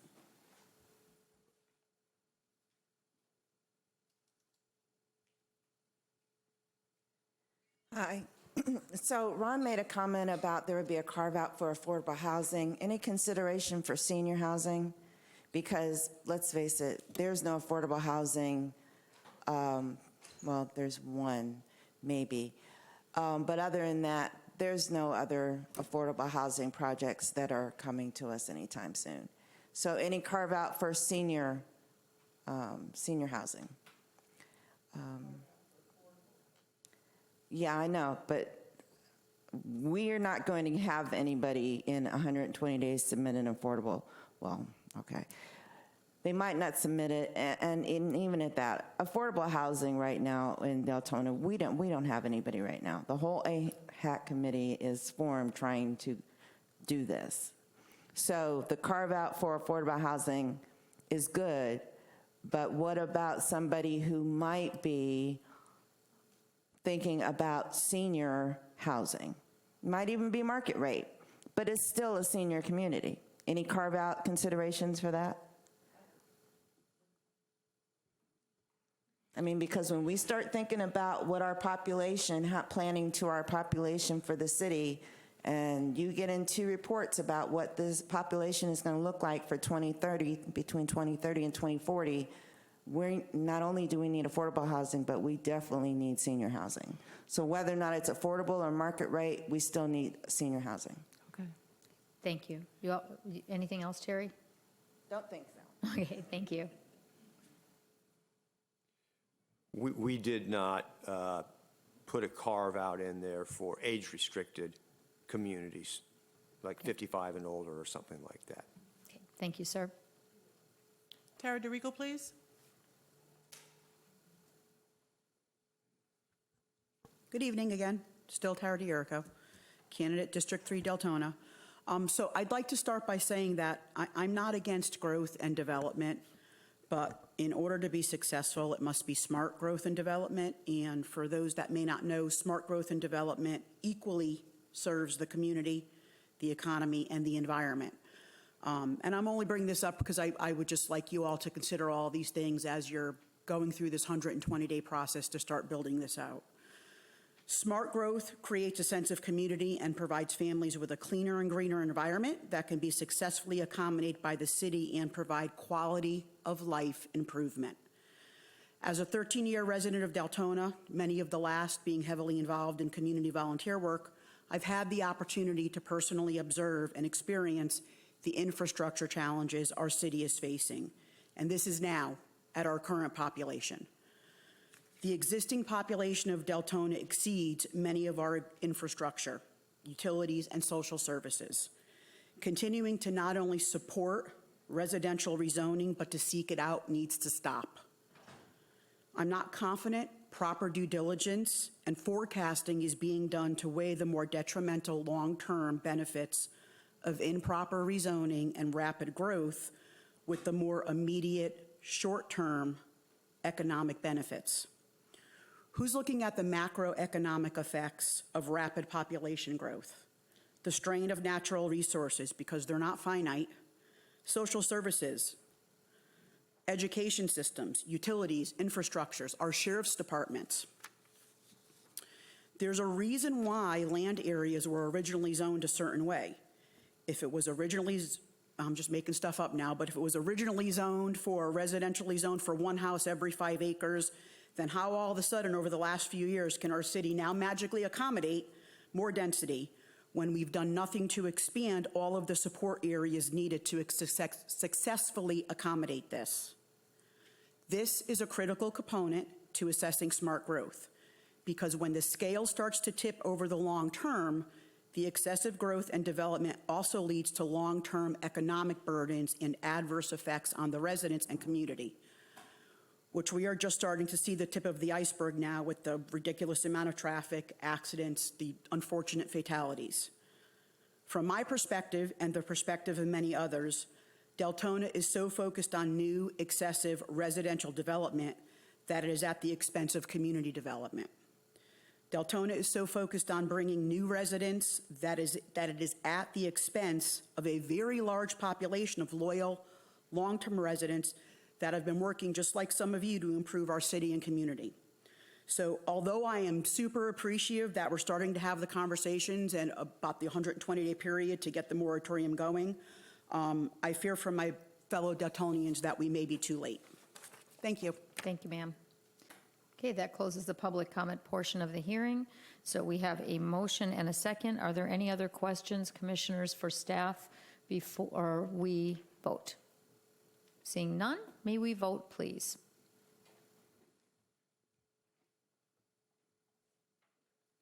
And the motion passes 6-1. Move on to item 7, old business. We have none. Number 8, new business. 8A is a consideration of appointments or reappointments of 3 members and 4 alternates to the Planning and Zoning Advisory Board. So, commissioners, this evening, Commissioner Bradford, Commissioner King, and myself have appointments. So, commissioners, would you like to, we'll go ahead and confirm each one of these separately. And would you like to start, Commissioner Bradford, or would you like me to start? It doesn't matter, I can start. Okay. I move to appoint, my goodness, where did I get? Eric Alexander to the Planning and Zoning Advisory for a term to expire March 15, 2025. I will second that. Okay, we have a motion for Eric Alexander as Commissioner Bradford's appointment with a motion and a second. Vice Mayor, did you have a question? No. Okay. May we vote, please, on Eric Alexander?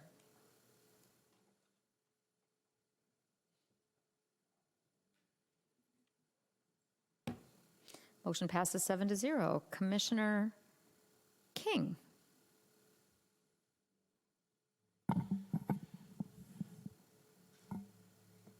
Move to reappoint Mr. Pfeffer to the Planning and Zoning Advisory Board for a term to expire on March 15th, 2025. Second. Okay, properly moved by Commissioner King. It's for Mr. Pfeffer, and Commissioner Sosa seconded that. May we vote on Mr. Pfeffer, please? And the motion passes 7-0. Commissioner Bradford, you took my applicant.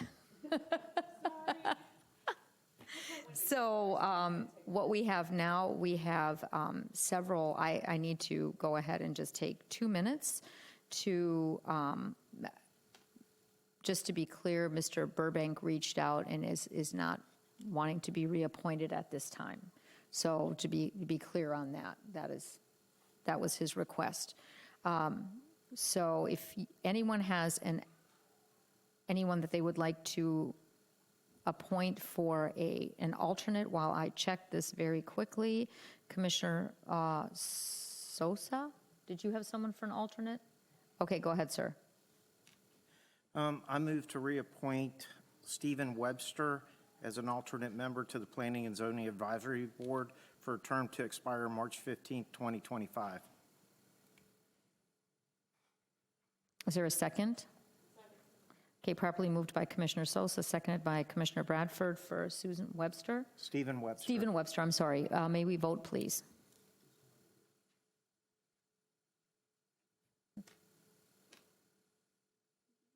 Let me see here.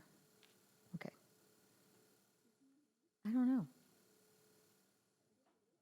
Is he on the list, Joyce? He's the current alternate, and he had reached out a while back saying that he wanted to actually be on the P&Z as a full-time member. Can we just take a 5-minute recess and look that up? Are you okay with that, sir? I'm sorry, only one alternate who's on the board got back to us and said that they were interested. Yeah, And because he that had was- reached out that to me a was- little while ago and He said he didn't was reach interested. out to me, sir. No, a couple weeks ago. Because we sent emails asking for, if you want to be, if you're interested, and you have to reapply because they were, They had to reapply because no application's more than 6 months old. All right. Would you like to? Okay, so Commissioner Sosa, if you'll hold off on that for a minute, can we withdraw his motion and second for a minute? And then what we're going to do is I will go ahead and do my appointment, and then we will have 3 more alternates that we have to appoint, correct? Right, because we have already appointed one. So, okay, I would like to go ahead and I will appoint Mal Locke. If there's Second. a second, okay. Motion for Mal Locke and a second for that. And may we vote, please?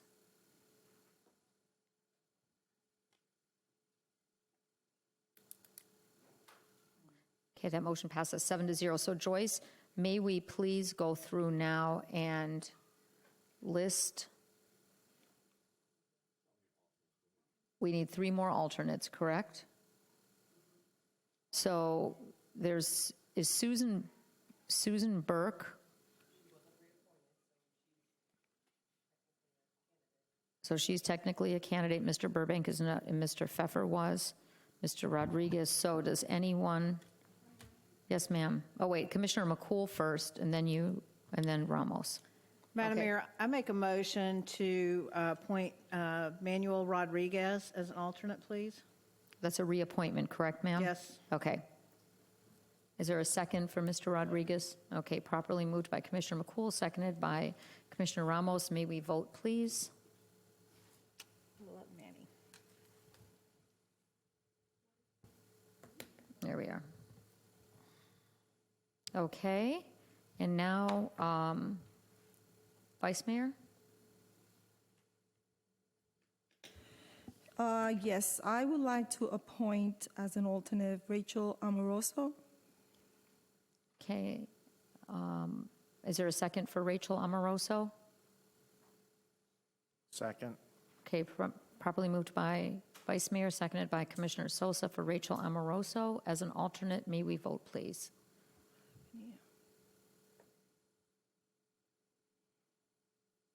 Okay, that motion passes. And now Commissioner Ramos. Okay, so we have one more opening. So we have Mr. Rodriguez, Mr. Pfeffer. The only other one is Susan Burke. That was a member that was not reappointed. Yes. No. So it would make her option. Okay. Okay. I'll make that motion, Madam Mayor. Okay. So for Susan Burke as an alternate. Okay, is there a second? I'll second that. So may we have a vote, please, for Susan Burke as an alternate?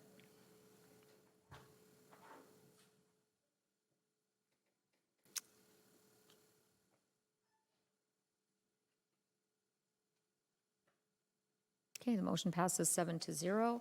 So if anyone chooses not to or is unable to fulfill that, you'll come back to us, correct? Okay.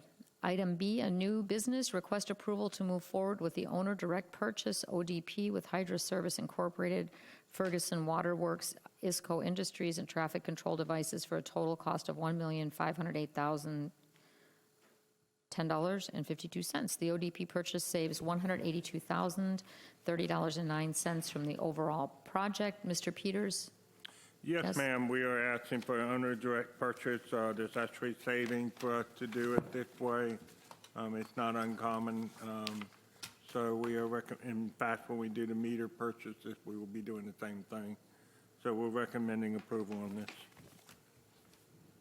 Okay, Commissioner McCool?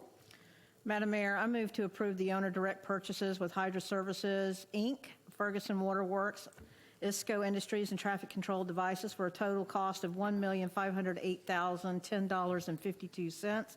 The ODP purchase saves $182,030.09 from the overall project. The acting city manager has the authority to make corrections of scrivener's errors and the like. Second. Okay, properly moved by Commissioner McCool, seconded by Commissioner Ramos. Has anyone in the public chosen to sign up for this item? No, Mayor. That closes the public comment portion of this hearing. May we vote, please? Motion passes 7-0. Next item is C, request approval of a purchase order with Guardian Fuel Technologies for the replacement of 2 fuel pumps at the Public Works Depot in accordance with their source well pricing in the amount of $55,766.09. Mr. Peters? Yes, ma'am. Normally this would have been under consent, but I wanted to put it under new business because it's a little bit of an unusual situation here. The original budget showed a small amount of money for work at the Public Works Depot and a larger amount of money for the fuel facility at the fire station. Subsequent to the budget being done, we were able to determine with our vendor that the tanks at the fire station are in fact safe. So the amount of work that was required there was much less. However, at Public Works, it was determined that we had an airlock in the fuel line. It manifests itself during warmer weather. Currently, we do not use these fuel pumps except for emergency times such as hurricanes and what have you. We do use them occasionally to keep them operating. And since these are such critical elements to our emergency response, we felt it was imperative that we fix the airlock situation at the depot, which is more expensive. The combination of this is well within budget, so we're recommending approval. Thank you, sir. Any comments, commissioners? Has anyone signed up for the public comment for this portion of the business item? No, this closes the public comment portion for this item. Is there a motion? Let me see. Commissioner Sosa? I move to approve the purchase order with Guardian Fuel Technologies for the replacement of 2 fuel pumps at the Public Works Depot in accordance with their source well pricing in the amount of $55,766.09. The acting city manager has the authority to make corrections of scrivener's errors and the like. Properly moved by Commissioner Sosa, seconded by Commissioner King. May we vote, please?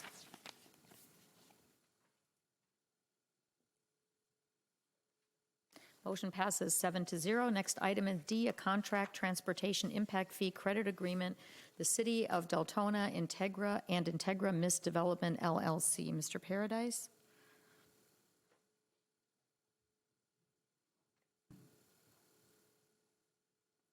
Thank you, Madam Mayor. Ron Paradise, Community Services for the record.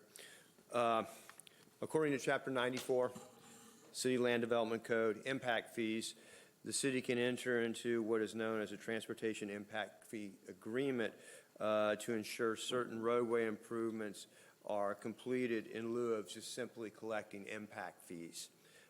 These agreements can be beneficial for both the developers and local governments by basically keeping capacity improvements more local to development projects, and also local government can realize needed improvements more readily and efficiently. Basically, from the local government standpoint, the developer typically does all the construction work, the project management, et cetera, et cetera. The impact fee credit for Integra Mist, which is a 301-unit apartment complex, which is located between Deltona High School and the Epic Movie Theater, comes to the amount of $267,280. Okay, and it will go to improving a future city thoroughfare known as the Rhode Island Extension. Now, I've got a handy map here, kind of primitive, but we used this a number of meetings ago. This is Howland Boulevard. Here's Forest Edge Drive. This is Tara Jacobs Boulevard. The area that will be improved is located right here. That segment of roadway. Excuse me. As part of the agreement, the city has the right/ability to inspect the work performed to ensure that it's up to city's codes and specification. With that being said, city staff suggests that the city commission approve the agreement and direct the acting city manager to execute the agreement with the developer. I'll be happy to field any questions you may have about this. I'm sorry. Thank you, sir. Commissioner McCool and then Commissioner Sosa. No, I'm okay, thank you. Now I feel bad for even asking the question. Poor Ron. Hey, I just want to know real quick, Ron, 267, 288, what is our return on investment on this? Like, you know? Basically, they're going to be building a segment of city thoroughfare road. I'm not sure it's really can be expressed in terms of return on investment. It is a very targeted use because they just pay those fees and they go into the impact fee fund at large, where the city would just do a capacity project somewhere within the city. Ms. McCool, if I can jump in, I want to remind the commission that in the budget, we set aside $10 million from our undesignated reserve to pay for Rhode Island and the widening of Normandy. Yes, that's right. By doing this impact fee credit, that is money that we don't have to pay out of that undesignated reserve account. And so, you know, it's my desire, and I told you all back when we did the budget, that my desire is through impact fee agreements that we will minimize how much of that road we have to pay for. And this is just showing that. The next segment that will fall in this category will be the widening of Normandy, which will be tied to what's now called the I-4 logistics, or what we used to be called Portland Industry property. So, you know, our hope is that we will be coming in from both directions, spending less of our undesignated reserve, and this is part of that program. And if I could just say one, this is the first agreement like this, I believe, that we've brought. So you've never seen one like this. And, but not for roads. Yeah, for roads, this is the first one, and we have become much tighter in our working on projects with regards to, working with the city manager and Ron and the lawyer, and me working with the lawyer for Integra Mist, has, I think created some synergy with regard to these agreements. I'm square. I just wanted to hear that. Thank you. Commissioner Sosa? For this road, is it going to be 2-lane or 4-lane? Eventually, the build-out will be a 4-lane facility. To start out with, it'll be 2 lanes? Yeah, this will be two lanes initially. Okay. And when would you expect to go to 4 lanes? When the city comes in and builds the bulk of the project, it will be approved. It'll be constructed at a 4-lane cross-section. Okay. Now, how big a stretch, because I can't tell from your chart there, how big a stretch is it that they're actually going to build? It's not, too much in linear feet. I'm afraid to guess, but anywhere from 200 to 400 feet. Okay. Now, what would be the actual cost if we were to do it? Probably about twice the amount, and this amount's not going to cover fully that improvement anyhow. Okay. So Now, if we did it, it would probably cost more in staff time just to manage the project, go through procurement and so forth. Mr. Sosa, as an engineer, I'll answer that question. If this was a typical project, we would be paying 13 to 15% for the engineering. We would be paying about 5% for the permitting. We would be paying about 5-6% for the construction, engineering, and inspection. So that right there, just in terms of the staff and consultants that we would have to hire, is a little bit over 20%. Then in addition, going through the bid process and all that, they already have paving contractors and all engaged in building their parking lot, their internal roadways, and so they don't have the mobilization. We don't have the mobilization cost, which is another 5 to 6%. So you can see very quickly it gets up there. And unfortunately, when government bids projects, we have certain requirements that precludes a number of contractors that would get better pricing from getting involved, that being bonding capacity and things of the like. So the developer takes on the risk, they get a good product, we will make sure that it is, but they take on all the administrative functions, so it's actually a very good deal. For the developer, the good deal is they get it built quicker. If we had to go through that process, it would take longer, and they may have a building that's built and not have a way to get to it. The other thing I wanted to point out, Ron, there's 310 units now, but the ultimate expected number of apartments is 600? Roughly, yes. Okay. Now, is this part of the road that's going to be what the city, I know we discussed purchasing 1,800 feet by 80 feet. Is that going to be in that section that the city will be purchasing? No, sir, that would be beyond this project. It would be the part that is along the boundary of Integra.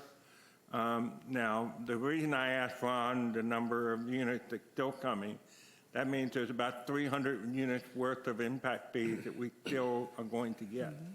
So when we acquire that right-of-way adjacent to them, then that impact fee could be used toward that roadway in the future. All right, thank you. Commissioner Bradford? Ron, what safety measures are they taking in place on there? Do we know, are any safety measures being taken over there near that intersection? With the addition, I know we've brought up several times with the addition of the homes going in there, and we've got the high school and people crossing streets, and are we doing anything special there, blinking light, anything? Yeah, the city has required that they put in turn lanes and expressed a position about sidewalks as well. So that right turn lane and some of the approaches to this Rhode Island Road extension, They're going to have turn lanes. Have not looked at retiming of the light there at Tara Jacobs and Forest Edge and Howland, and that's kind of going to be a county thing. Yeah, and I definitely recommend, because right now I think what they've done to avoid putting a light at Lob Lally was they've actually currently have the lights timed there on Howland between Tara Jacobs and Halifax Crossing, and then when we go down to the other end at Catalina. So they've kind of currently have them timed so that they can actually get out without having a cluster. So, I just want to make sure we're very cautious on that area, because as it is, like I said, I think we've had major complaints prior to on Lob Lally where they can't get out, and we start messing with those down there. The lights down there, we're going to be messing with this, and then we've always got the high school again that I was concerned about, where, kids are crossing over to go to Wawa, and, I don't know what pressure we can get on the county to get, the lighted crosswalk, the blinking lights, whatever we have to do before, before we have a catastrophe. Yeah, that is understood. So with that said, I hereby move to approve the Integra Mass Transportation Impact Fee Credit Agreement. The acting city manager has the authority to make corrections to Scrivener errors and the like. Second. Properly moved by Commissioner Bradford, seconded by Commissioner Ramos. Has anyone signed up for public participation on this item? Yes, Mayor. Albert Bryant, please.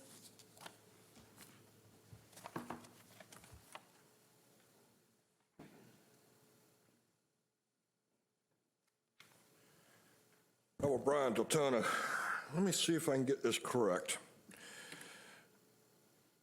This is an impact fee that we are giving away so that they can pave a certain area that will benefit them, and ultimately, sooner or later, will benefit the city and the extension of Rhode Island. Am I correct in the way I'm hearing all this? And does this actually have any impact on the extension of Energy Drive, I guess it is, it cuts through the middle of the property? It will intersect that Energy Drive roadway. So it will intersect, okay. So what we're saying is we're giving money so they can actually extend the roadway to where it is now, basically behind racetrack up to the apartment buildings, basically is what we're saying. Is that correct? Or am I misreading what y'all are saying? No, that's generally correct. Okay. And you're saying that the impact fee is 200 and some odd thousand basically, which is to me fairly cheap for an impact fee. So we're taking the time to allow them to cut in the road, I guess is what I really want to say, basically start the process of cutting our road in, that we want a 4-lane at the end of the day. They're going to allow, what, 2 lanes is what you were saying? So that allows for us to have a roadway up to Energy Drive and then up to the apartments that they're building the first phase of. That's what I'm hearing, correct? Okay. So at the end of the day, when this is all said and done, this will create a road through the apartments and then sooner or later up and around to where it will intersect with Normandy Boulevard and go around the industrial complex that is already being looked at. So if that's the case, the impact fee for this, I find acceptable to be actually given away, if you want to say it that way, or allocated for this use. Because at the end of the day, I would rather us allow somebody else to cut in the road to save us money. Because what y'all are really supposed to do is look at ways to help him save us money. And this is actually one of them, for once. And I can actually stand here and say that it sounds good. It's amazing. So y'all take and do your due diligence and pass it. Thank you, sir.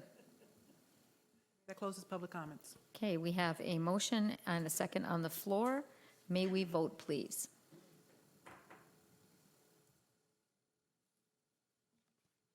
And the motion passes 7-0. Next item is resolution number 2022-04, formal withdrawal of Blue Heron Phase 2 and Rookery Eco Parks funded through the Volusia County Eco Program, or resolution number 2022-05, formal withdrawal of the Rookery Eco Park funded through the Volusia County Eco Program. Mr. Paradise, it's my understanding the commission has a choice of withdrawing both or just one. That's correct. And the one has significant investment already put into it, that it would be not cost conscious to withdraw that. Am I understanding that correctly? Yes, ma'am. You are correct. And that would be Blue Heron Phase 2. Blue Heron, you've already invested, and the bid has already invested close to $100,000 or more in that? Yes, ma'am. Yes, ma'am. And, okay. Commissioner Bradford?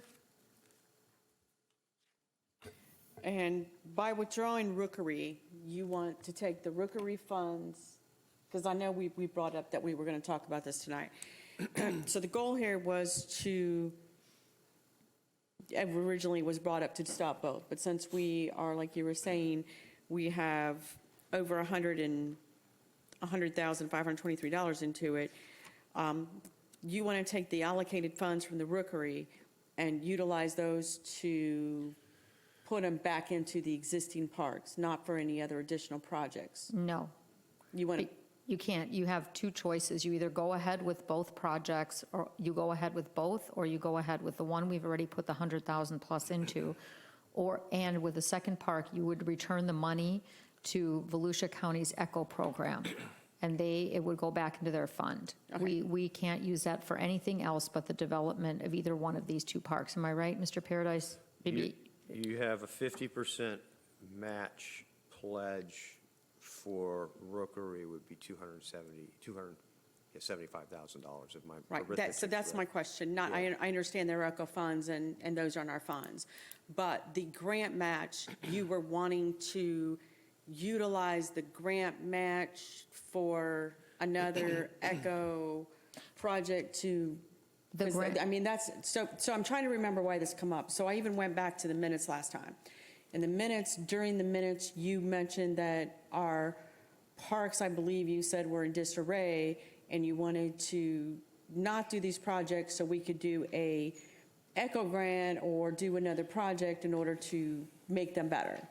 So basically, with ECHO, you have two funding cycles coming up now, and because we haven't completed these two projects, we're not allowed to bid on any other ECHO projects. The only other ECHO project we talked about was Lakeshore Drive, and since they now have, with the ECHO funding, a cycle where they're going to let you build on a project. In other words, not just get one thing, but you can multiple year build on one project. Am I correct, Ron? Exceptional project. An exceptional project, which would be something like Lakeshore Drive. We have two of these nature parks going on right now that we're in about $500,000 for it, $250,000 or whatever for each one, and the other is the grant match. The one we obviously are already committed. We can't lose $100,000, in my opinion. I mean, if the commission decides is there, whatever. But the second one, if we return that money to ECHO, we would have the option then to bid down the road on another project, correct, sir? Yeah, after the conclusion of Blue Heron Phase 2, which is, is a pretty simple project to complete. If we choose to do that. Madam Mayor, if I can, just to emphasize the point, Blue Heron is far enough along that it will be in the final stages by the time the applications need to happen for late summer for the next round of ECHO. That's part of the reason we're looking at this. Ms. Nordy came here as a member of the ECHO board. She advised us that we need to start asking for bigger projects instead of these smaller ones. And that's when we were starting to look at, certainly Rookery was an excellent candidate for getting money back. We just had to take a look at your request. We took a look at where we stood with Blue Heron. Enough money is committed, it doesn't make sense. But the good news is we are far enough along that we can get the thing substantially done to where it will not impact our ability to get future funding this fall. Okay, so that was my question. So this whole thing came up, when this whole thing came up during the meeting, I think you were pretty, Madam Mayor, vocal that the way our parks looked, not so much the parks, but the facilities, that we were not going to take on any additional park projects until we actually worked on those facilities. So I guess that's my question is, the whole point of this is to finish what we have and then seek an ECHO grant to refurbish. Everybody's shaking their heads no. We can't. Okay, because at the meeting, it was pretty clear that we were doing this because our parks were in disarray, I believe was your words, and that we needed to not do anything, any additional parks or anything else until we have our current parks in order. So this came on the agenda, if we look back at the minutes from the last time, to look at doing this so that we could do a larger project to put our existing parks back in order. So now we're saying we're not doing this to put our existing parks back in order. So if we're not doing it to put our existing parks back in order, what project is out there that we're looking at pulling this away to do a larger project for? Commissioner Bradford, can I ask a quick question, not of you, but of staff? The grant match, because both of these projects are $1 million, 900 and some $1,000 combined. Each one is about $500,000, correct? Mr. Paradise? Yeah. Total cost. And then, Rookery's $550K. okay, so it's 550, we have to pay half. That's correct. Where does that half, to your point, Commissioner Bradford, where does that half come from? Does it come from our grant? Do we still have a grant match fund? I believe that is the provenance of that money. Okay, so that money comes from the grant match fund. So the question I think for Commissioner Bradford is, if we cancel the one park and we have $250,000 sitting in there. In the grant match fund. Where does that money go? Right, Commissioner Bradford? Well, and what are our options to use I know for it goes back to the grant match fund, but is the 911 to get the money back in that grant match fund for what project? Because when we were up here talking about this, we were talking about we have to get our facilities back in shape. We have to get our park facility buildings, not so much the facilities and the park grounds, but I think it was the buildings back in shape, if I'm not mistaken here, because I was trying to remember this meeting. So what I don't want to have happen is we take from a park that we were like, woohoo, about 2 months ago, and now we're shooting it down. And what I don't want to see come before us is something else, when the whole reason this was shot down was we were supposed to be using it to put our facilities back in order. That's my number one thing. So I don't have a problem approving this, pending that we're doing the grant and we're doing what we have to get the facilities back in order. Because that's how this whole thing came up, if I'm not mistaken. Madam right? Mayor, if I can jump in I just here. don't want that to be forgotten on why we got to this place. Tomorrow night, we have a special meeting specifically about Parks and Recreation. This is a meeting that we have planned for some time. The timing is best right now. We have identified in the budget funding sources for taking care of our existing problems. We will, after tomorrow night's meeting, we will come forward with some budget amendments. But our commitment is this money will be set aside for future grant purposes. And so that's my commitment to the commission. So you're saying there's going to be set aside for future grant purchases, but it's not being set aside for specifically the park buildings. That's the reason we did it. So if it's just being set aside for grant purposes, we've already spent $14,081. Why don't we just, how long is it going to take us to finish Rookery? So you're saying we have the money available to finish those buildings, so we don't need this $250,000 in an ECHO grant to do those. Is that what you're saying? No, ma'am. Okay, so I'm sorry. ECHO grants are for new projects. Okay, They're not for existing buildings. They're two separate pots of money. so this can't even be used for what we discussed it for. So then, tell me again why we're pulling a project that we've already spent $14,000 on? My request was, we have 23 parks. Now we're looking at putting in 2 more eco parks with parking lots and boardwalks that we have to maintain. We have not done a proper job of maintaining what we have.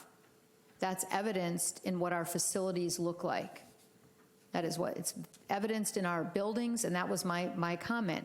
So now we are going to spend $500,000 of our money, city money, and $500,000 of Echo Fund money to put up 2 more parks that we're going to have to maintain when we can't maintain what we have right now. And I understand the one already is too far along. It would be a waste of money to stop it right now because we'd have to reimburse the contractor and everything else. The second park has a minimal amount of money already in the engineering that we would have to pay back to Echo or we would have to eat. You're looking at $14,000 compared to $250,000 and years of maintenance for the city. So my question was, is it wise to continue with small eco parks when we can't apply for another Echo grant, which I wouldn't support anyway because we don't have the money to do another one and another match and another project, instead of consolidating, giving one back and saving that grant match money and seeing what we can do with that, maybe down at Lakeshore or another project. But at least having the money, instead of, you're not only expending the money in your grant match, you're expending the staff, the maintenance, the time to maintain another park. And that was my whole point. Well, so that's what I'm trying to figure out. So 2 months prior, we voted on these parks, and I think it was, if I'm not mistaken, we can look back, unanimous to add these parks. So we just wasted staff, time, everything. So I'm just, like I'm saying, I don't understand all of a sudden. I mean, we've got our economic development manager who's worked tirelessly to get us listed as a ecotourism city. So we were doing these ecotourism parks because that's what we were doing. We were applying to be an ecotourism city. So now, I guess, Mr. Mays, what does that do? Do you start not pushing that we're an ecotourism city? Are we not going to do that? Are we withdrawing that? So what I don't want us to do is just, hey, let's just do this and we pull it back when that's what we had him working on. So this is, I'm just saying, I'm just confused and I want clarification because 2 months ago this was a big deal and it went through and everybody approved it. And now all of a sudden, so that's what I'm saying. Either there's another project in the woods that I don't know about, or there's something. Commissioner, Madam Mayor, Madam Vice Mayor, Commission. The easiest explanation I can give is Rookery is problematic. We could not get anyone to bid on it. The cost of being able to get onto Big Lake, because we could not find an access to get a boat out onto it, to find out how deep we would have to put pilings into the lake to have a boardwalk go out in the lake with an observation point. So you could actually see Rookery Island, to call it that. We tried and we tried, and in truth, at this point, I, as staff, as your economic development manager and ecological tourism sustainability manager, say, fine, let's look at another project for that portion of it. But as it's been mentioned, Blue Heron, Phase 2, is well along. We already have Phase 1. We have an idea of what we're doing at that one without a problem. We have a contractor for it. We've got money invested in it. It will be finished fairly quickly, which now leaves us with Rookery pulled back, the ability to start working toward doing what we need to do for Lakeshore. which you know also has always been part of the overall plan, the Lakeshore Eco Village.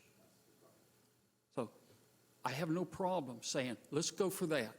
That supports the trails. And the trails can also support our nature viewing parks. We simply change gears, give it some more gas, and keep going down the road. We're still a nature viewing wildlife tourism city. We are recognized as that. And to back off of Rookery will not take that away from us, because we'll just celebrate twice as hard on Blue Heron Phase 2. Thank you. That helps for clarification, because the last thing I want to do is affect something that we've spent money in the advertising dollars, we've spent money on promos, and, you know, I know staff has a lot of time in these parks, so thank you for the clarification. So you see the money being put back into the grant fund and utilized for a park project new projects such as Lakeshore. Is that correct? Let me just say to start with, I'm going to correct the mayor here. Apologize. There are 23 improved parks and 23 unimproved parks in the city. The acreage of our unimproved park exceeds the acreage of our improved park significantly. What you will hear about tomorrow are our 23 improved parks. We have a significant amount of land that is in conservation in our unimproved parks. The trend over the last several years has been to use the ECHO Fund for projects that go beyond just a community benefit, but as Jerry would say, for an economic benefit. The last funding cycle, the city of Holly Hill got over $5 million in ECHO Fund for their pickleball facility. It will include a arena for concerts. They're anticipating bringing in national tournaments. And so there will be an overall economic benefit to the entire Volusia County community. I would personally like to see us pursue ECHO projects in the future that will have an economic benefit to the city in the future. Lakeshore is an extremely valuable piece of property. It is a beautiful piece of property sitting on Lake Monroe. Part of what we have made a commitment to is over the next 18 months while the Withdrawal project is being built, that we will go through a design process to reimagine what we can do with Lakeshore. And coming out of that, I would anticipate that we will have a very strong application for future ECHO funding. In the meantime, we have several other projects that we could be working on that would be beneficial to the community. But tomorrow night, we will talk about the 23 improved parks, the condition of them, and what we need to do going forward. And following that discussion, we will come back with some recommended budget amendments to help fund the improvements that we need to do to get our 23 improved parks up to the standard that we all expect them to be. Madam Mayor, would you like me to make a motion? You have other people on the board? I do, but you can make a motion. I hereby adopt resolution number 2022-05 to withdraw the ECHO Grant Award for the Rookery National Park. The acting city manager has the authority to make corrections of Scrivener errors and the like. Second. That was a chorus. Properly moved by Commissioner Bradford and seconded by Commissioner King. Was that you? Okay, and on the board, we have Commissioner Sosa and Commissioner Ramos. I just have a question. Where does the money come from to put into the fund for our grant match? Can you ask that again, please? The money that we put into the grant match fund, where does that come from? It comes in the general budget. Okay. General fund budget. All right. So basically, what we have now is if we stop the Rookery project, you still have that $250,000 in there, and then you still have $250,000 in the general fund budget that you don't have to replace it with. So that 250,000 in the general fund, are you looking to put that towards improving our current infrastructure within our own No, I parks? told you a few minutes ago, my intention is to leave the 250,000 in a grant fund. Right, I'm We will talking do about budget amendments replacing to it. pay for the improvements we need to make. Right, I'm saying leave that 250 there, but the 250 you would have had to move over from general fund to match the grant fund again.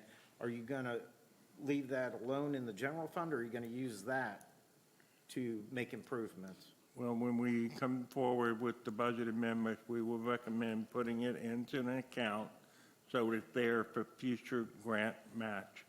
I don't want to commit that money to something else when we know we're going to need it on our next round of ECHO applications. I think you're misunderstanding I don't think what he's asking. We don't, What I'm saying is, I know you already got Mayor, correct 250 in the grant fund that we're not going to use. What I'm saying, the 250 you would normally take from the general fund to replace it with. We're not touching this grant fund, that 250 staying there. But now the 250 that you would normally move over to the grant fund, what are you doing with that?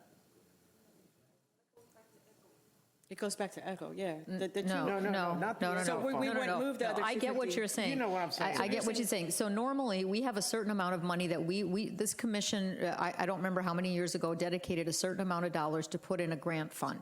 We dedicated a portion of the general fund, to, like we have an economic development fund, as a sublet of the general fund. We put X amount of dollars in a grant match fund to have that in case any grants came up. So what you're saying is, if that 250 was going to go out, we would have taken general fund money to replace it. Now it's sitting there, what are we going to do with that general fund money? That just still sits in the general fund. But it would all depend on how your budget is set up, whether or not you have it budgeted for replacement this year, or do you have it budgeted for replacement in 2023? Well, if we were looking to do Rookery this year, that 250 should have been in the budget to It was in the replace budget last year, too. Yes. And it didn't get taken out. So Yeah. that 250 is still sitting there. And it was from last year, too. Yes, the 250 have been there for several years. It will stay there. Based on the direction you all give me tomorrow night, we will come back with budget amendments to help fix what we have in our 23 improved parks. That budget amendment will contemplate leaving the 250 into a future project match so that it's there when we need it later. All likelihood is we will need to put additional money with that match money in the future, because I anticipate it'll be a larger request. But, you know, a lot depends on the direction you give me tomorrow night as to how we're going to do the budget amendment going forward. And that match will be included in that budget amendment. You good? Commissioner Ramos, and then Vice Mayor. Thank you, Madam Mayor. Just as a point of clarification, Commissioner Bradford, you're correct. There was something in mind in project, yes, and that's Lake Shore. Because when Pat Northey was here and they were talking in reference to ECHO, we heard from our city manager in reference that we have the dollars to fix up the parks. And why use the dollars for minimal things that we can pay for and not use the ECHO grants for what they want us in reference to regional? And Lake Shore can be a regional project that with the new form of ECHO, we can build on. So it's not that we're taking anything away. It's just, it is smart for us to be able to do what we're doing so we can move forward for a bigger and better project. And Lake Shore is one that's going to cost a lot of dollars. Why not use ECHO grant for that? Vice Mayor? Okay. I want to go back to Commissioner Sosa's question. We're looking at $550,000, right? All that money does not come from one source. Half comes from the city, and the other half comes from ECHO. Okay. If we give this back, all we have is $250 because the other $250 goes back to ECHO, right? That is absolutely correct. Thank you. Okay, there's no one on the board. Is there anyone signed up from the public for public comment on this item?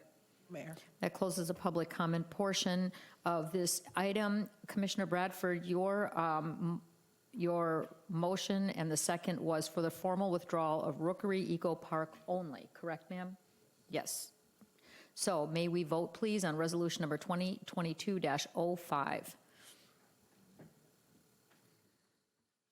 And the motion passes 7-0. Next is the public forum. Those people signed up for public forum, please. Terry Ellis, R. Gaskowsklin, I apologize. Okay, Mike Abrams, Susan, is it Pitt? Jackie Torino. Terry Ellis, please. Hello again. It was interesting hearing about the Meals on Wheels program, because one of the things I wanted to talk about was the Deltona Community Gardens. We are into a new planning season, and we have a garden committee meeting that's going to be coming up first or second week in April. We are looking for people from the community to join the garden committee, and you'll be seeing information on that pretty soon. Also, I'd like to, at some point, do a presentation about the Deltona Community Gardens. After we had the grand opening, we really haven't had a chance to review with you what happened at the gardens and what we'd like to see in the future. So at some time, we'd like to have that communication. I brought up tonight the year 2030 and what that means to our community. And I really don't mean to insult anybody, but I hope that you all are aware of what I'm talking about. 20, 30, 40, 50, 60, the impact of what that means on the population, not only for Deltona, but for across the entire United States as the baby boomers age, and what that means for housing and the economy. And I wanted to specifically raise that because I really hope that you do consider my suggestion about carving out of the moratorium if we have senior housing projects. Because I'd like to see affordable housing, I'd like to see senior housing / affordable housing, but if we have a senior housing project that comes along, and even if it's market rate, we need senior housing. So I hope that you, if you're not aware of the impacts of 2030 and those reports from the Census Bureau, I really hope that you take a few minutes and become familiar, because it's very, very impactful as we talk about what to do in our community. Also, for the moratorium, you talked about the taking time for community scoping, but it dawned on me, why haven't we been having conversations about and getting input from the community? And then once we get to the point where, if or when we have a moratorium, then we're able to have a more constructive conversation. I'm very concerned. All of you know that communication is a thing for me. And I haven't always been very happy about the way that the city fails to communicate with residents. And so when you talk about community scoping, I'm really, really concerned about what that's going to mean. Do we have a plan for that? Now, the food truck situation, I was really happy to see the response and the scoping behind that, and hopefully that's a preview of better community, resident community involvement in the future. But I just had an email that I sent not too long ago asking, I haven't seen anything from the city that was sent out to my email. I didn't get anything since January 27th. And I asked, hey, can somebody maybe just take a look at what am I signed up for, which I'm signed up for everything, versus what did I get? Because maybe if there's a problem for mine, maybe there's a problem for other folks. And again, that's important because not everybody is on social media. And I don't know about you folks, but even as I get older, it's hard for me to keep up with technology. And I'm on the young side of the baby boomers. So things like these communication issues are going to be very important for our residents. Thank you. Thank you, ma'am. I apologize. That's okay. I know who I am. How do you pronounce it? Good evening, Commissioners. A couple things. First, I came for the free air conditioning, but it's obviously not working. Second, I'd like to talk about our karate program headed by Sensei Mike Abrams, which is currently at the Activities Building at West Cryle. It's come to my attention that the city may be reconsidering revising or amending our martial arts program as it is currently written. Our program has been continuously operating since 1998 with only minor interruptions to accommodate the Volusia County summer program, which we would move to the Lakeshore Community Center to continue our training program. It's never posed a problem to our program, and we've kept that ongoing since then. Our program has been and continues to be a vital part of this community. To the dozens of after-school students and adults that look forward to the training, it is invaluable teaching life lessons such as self-esteem, self-confidence, respect to others, respect to our community and property. It's the self-discipline and the pride of accomplishment of our community that helps our community grow and helps the students grow. It provides a rigorous training in self-defense. My wife and I have had all three of our sons in this program since its inception, since 1998. Our oldest, who is 34 now, our youngest, our middle, who has passed away in 2014, have both earned their black belts. Our youngest, who is 22 now, started when he was about 8 years old, who is one of the longest reigning brown belts in our program. There have been dozens and dozens of students of all ages and skills, including some students with special needs, all having been or still continually being trained by Sensei Mike Abrams. Sensei has only raised his rate one time since 1998 from $25 to $30 to accommodate an imposed rent increase. There is no city program that a student can get the training of this level and skill for the cost and dedication. It allows the opportunity for multiple family students to train together. His love of teaching has always been his main concern. He has worked a full-time job at night in South Orlando off of OBT to have his days freed 3 to 4 days a week, including Saturdays, to accommodate this training for $30. His love of the training has always been his main concern. I believe that amending or revising our program at West Cryle would have a detrimental effect to the current and future students, as well as to the community. I'm asking you to reconsider our program at West Cryle and the long-term impact that it might have and will have to our students and their participation in this program, and the influence it have with them at our dojo, and if it is negatively impacted. Thank you. Thank you, sir. Mike Abrams, please.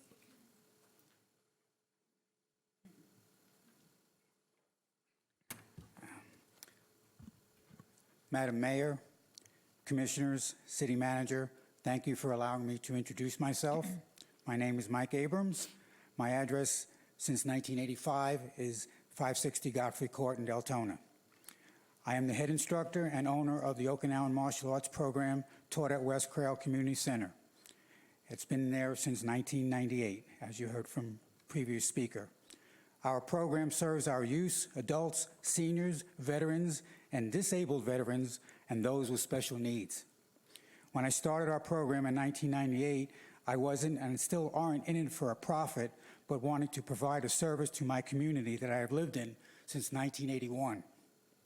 The meeting room at West Cryle is always well cared for mopped and cleaned before every session.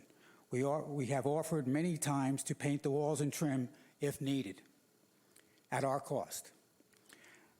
I cover the floor with puzzle mats. I don't know if any people know what puzzle mats are, but I cover the floor with puzzle-type mats to provide safety and comfort while training. These mats are taken up after each session so the meeting room can be utilized by others in the community. My record of payment each month is always on time, and maintaining paperwork is always with the city guidelines and requirements. How could I put it? It's perfect. I never have any problem. I have a packet I have to fill out all the time with the city of Deltona, and I do it that way. I also provide the equipment required by our Okinawan style to the students to be successful in their training. We not only teach the Okinawan art, but discipline and respect in our classes. We are more than just a martial arts program. We are a family hosting picnics, holidays, parties, and even attended some of our students who had weddings. Students are very devoted to the success of our program. It has continued to thrive even during the hard times of COVID. We also follow the necessary requirements, taking temperatures at every class, every student, recording it, documented it, and requiring masks for safety each session. We currently have 25 paying members made up of children, adults, veterans, and disabled veterans, like I said before. We also have offered special needs programs at one particular time and free women's self-defense over our tenure with the city of Deltona. We have hosted our Grand Master from Okinawa and also a martial arts tournament at Deltona High School.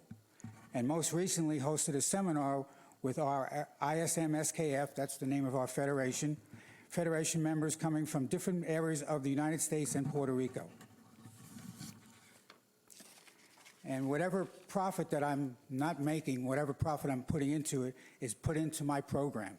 The equipment, whatever it is, I put back into the students because I know a lot of students can't afford this. So I provide the equipment for the student. And that's about all I can say for right now. Thank you very much for your time. I appreciate you. Thank you, sir. Susan Pitt, please.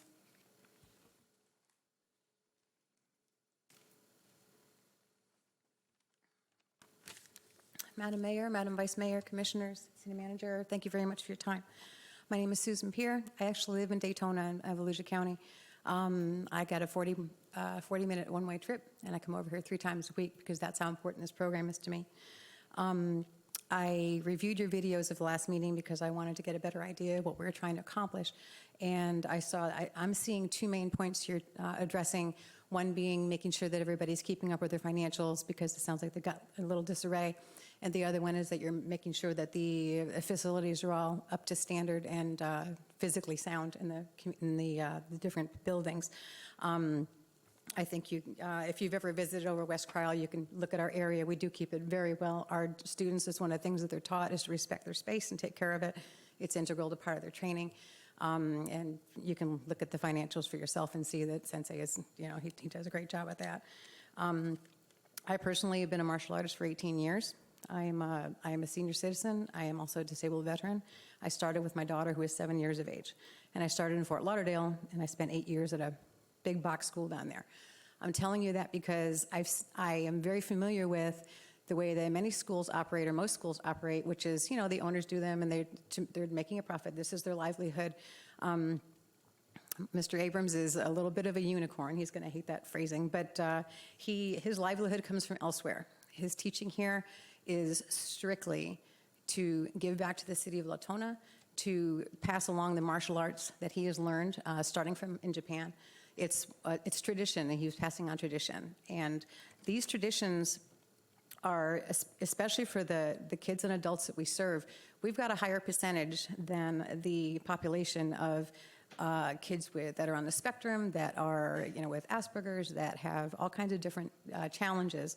They end up in martial arts because it's very good, documented, helping them learn things like focus, discipline, coordination, respect. Case in point, we had up to 12 kids here at some point tonight trying to sit in to be here to support, and they all kind of dropped off and got tired because it's a school night. But you would never know that they were here. If you know anything about kids, 12 kids in a room of this going on all night, you would have known for most of them.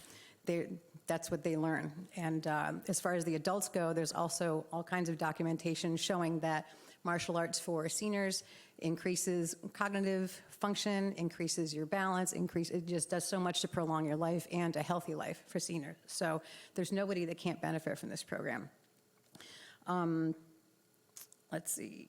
I would really hope that once you review everything, you know, and we know everything's in order, this program is important both to us and the city of Deltona. So hopefully, all you would do is just invite him to stay as long as he's willing to teach, because I believe he's an asset to your community. Thank you very much for your time. Thank you very much. Jackie Tarnow, then Leela, then Tara DeRico, Gregory Holder, then Albert Bryant. Jackie Tarnow, please. They left, thank you. Okay, Leela, please.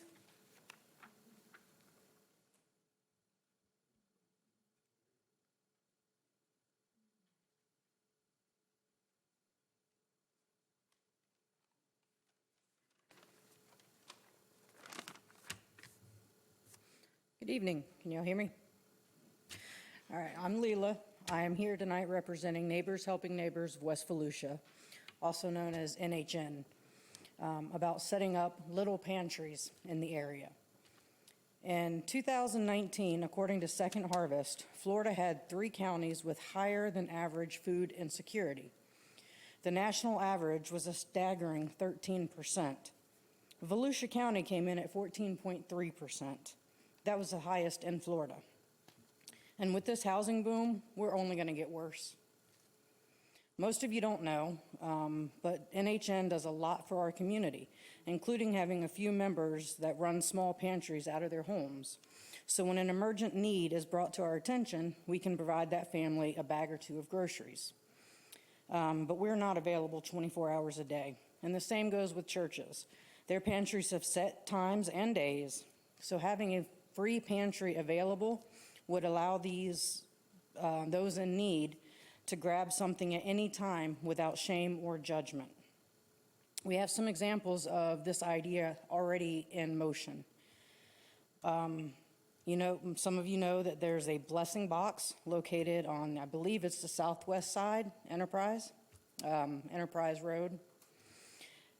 Lake Helen actually has a little pantry located at their city hall, and that is curated by the wonderful Mrs. Nancy Weary.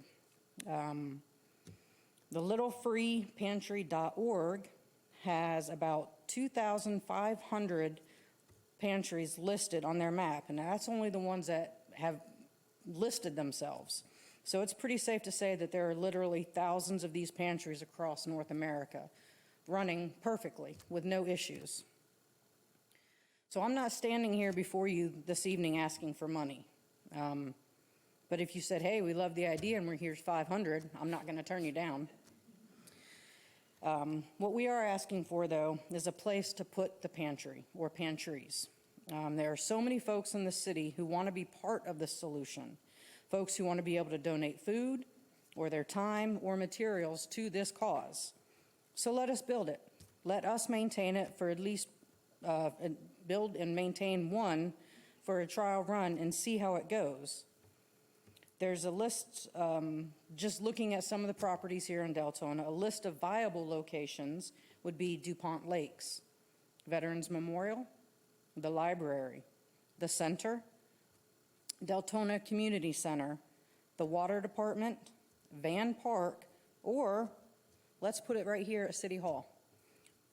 Put it in the parking lot, in a shaded area, out of traffic, and accessible at all times.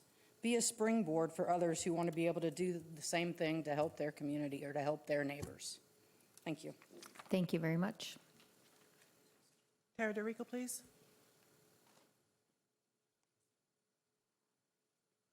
Hello, Tara DeRico. Something just minor and coming on the heels of that request. It's almost maybe silly, but in the spirit of partnership and collaboration, can we consider maybe removing the visual divides? I just feel like it kind of just creates a visual separation, and when many of us would like to really engage and talk to our commissioners before and after the meeting, we feel like it's like, keep back, don't cross the line. So that's all. Thank you. Thank you. Gregory Holder, please.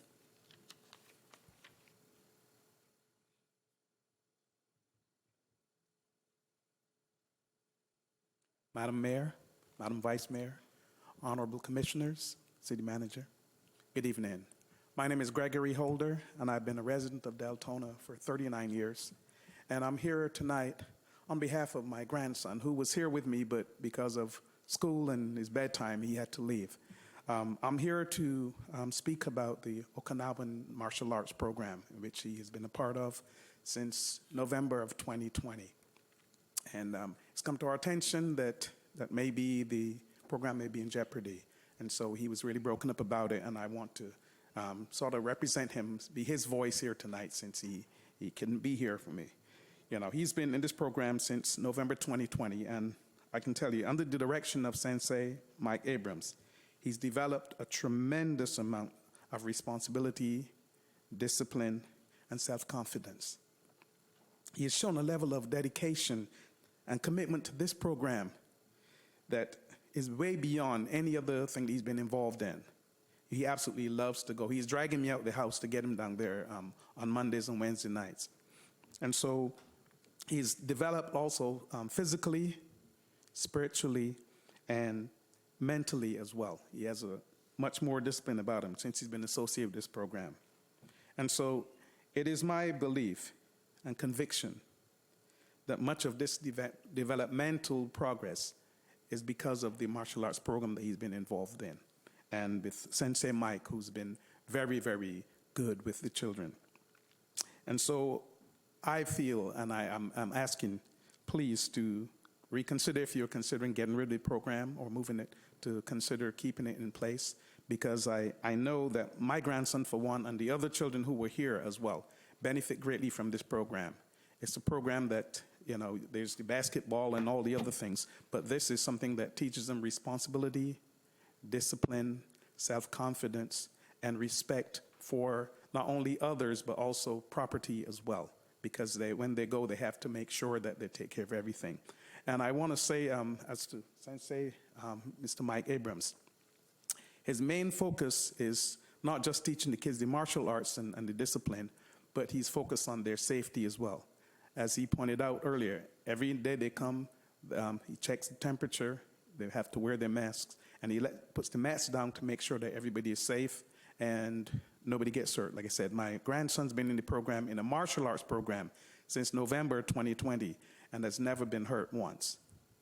And so I know that he takes great care with the children, and he takes great pride in what he's doing, and he's helping them out. So I ask you, please, to reconsider if you were going to cancel the program, to keep it in place. Thank you very much for giving me the time to hear me out. Thank you so much. Thank you, sir. Albert Bryant, please.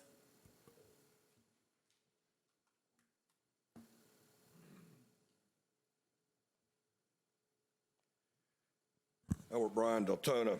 You know, I come up here a lot, stand right here. There's a reason why I stand right here, because I like this side of it. I don't like that side of it. It restricts what I can or can't say. That being said, we're upon the silly season of candidates becoming wantfulness of sitting up in those seats up there, and in Volusia County as well, and in state, and so forth and so on. So I'm gonna stand here tonight and do something I rarely do, because I enjoy the way I'm allowed to speak. Everybody knows that I enjoy sitting here telling y'all what I think of you.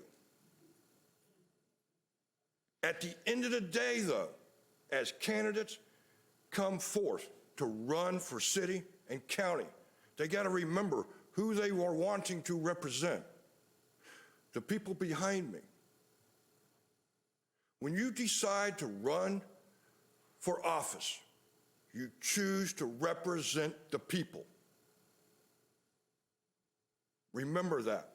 Remember that you represent all the people, no matter what their opinion is or how opinionated they are. Because without these people behind you, you can't sit in those seats up there. We elect you. We put you in those seats.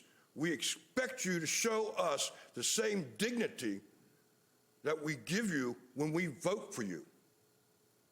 If you can't take the time to chill after somebody takes and gives you a personal attack during a campaign ad and or otherwise, you don't deserve to sit in those seats because you don't have the mental capacity to be able to sit there and listen. 90% of your job is communication. You need to be able to communicate with them. They need to be able to communicate with you. If you can't clearly communicate, you don't deserve to sit in those seats. Now, I'm not saying just you. I'm saying that for all the candidates that want to run. Because this is Volusia County. This is Deltona. You're the largest city in Volusia County. You have a quarter of the population of Volusia County. Think about that. When you run for office, who do you represent? The people in your district. When you go on social media, should you be allowed to take and actually tell somebody that they're a piece of crap? No, you shouldn't at all. Because your job is to communicate clearly, properly, what the issues are that concern you and concern them. If you can't do that clearly and without personal attacks, you do not deserve to sit in those seats. Thank you, sir. Closes public comments, Mayor. Thank you, ma'am. Now we'll move on to the next item on the agenda, comments on consent agenda items. Is there anyone that's filled out any form for the 2 items on consent agenda for public comment? No, Mayor. And we'll close that portion. We'll move to item 11, the consent agenda. Item 11A is request approval of a contract with Tyler Technologies to purchase Pattern Stream automated document system software for creating an American Disabilities Act compliant budget book for a total cost of $28,559. And item B is request approval of a purchase order with Atlantic Pipe Services for the lining of approximately 160 lineal feet of stormwater pipe located adjacent to 2090 Lake Breeze Way, piggybacking on an active Brevard County contract in the amount of $30,171. Do we have any? Let's see. Commissioner Ramos. Thank you, Madam Mayor. If there's no questions or concerns from the dais, I move to approve consent item agenda A and B. Okay, properly moved by Commissioner Ramos, seconded by Commissioner Bradford for consent agenda items A and B. May we vote, please? And the motion passes 7-0. Next item is up. Item number 12, City Commission special reports. We have 3 special reports that we are putting on the agenda. The first is the roundtable of the Volusia County elected officials. The second is the TPO, the Transportation Planning Organization, and the third is the Affordable Housing Advisory Committee. Beginning with the roundtable of Volusia County elected officials, I chair that, and last week, or last commission meeting, I presented some paperwork that was part of the Community Health Update and Mayor's Fitness Challenge, and it was provided by Debbie McNabb. I was a community benefit director from Advent Health. The Mayor's Fitness Challenge is being organized and will probably commence in January of 2023. And the Community Health Assessment is a very, very interesting document that continues to be provided to us especially from Advent Health. And if you look at the items that I gave you last time, you can really see where our needs lie and what's being furthered in terms of mental health, community health, and so forth. So that is that one item. We have a transportation subcommittee discussion to try to see if we would like to form a subcommittee for the different cities around Volusia County for transportation, to discuss our transportation issues. We also had a legislative update. County Government Affairs Liaison John Booker and Governmental Affairs Consultant and our Governmental Affairs Consultant Georgia McEwen both provided an update. It was 2 days after session ended, and so they were kind of scrambling to get an update on the bills and what legislation meant. We will provide that from the county as soon as all that is wrapped up. We'll have that sent out to all the 16 cities, and the manager will go ahead and email all of that to the commission. The next item on the agenda was advocacy, how we tie things together. Lois Paritsky, the mayor of the town of Ponce Inlet, and Nancy Miller, who is mayor of Daytona Beach Shores, are the advocacy committee for the Volusia League of Cities, and they did a presentation basically on how advocacy works, and then they also talked about something called Civics 101, which we would like to bring here to Deltona.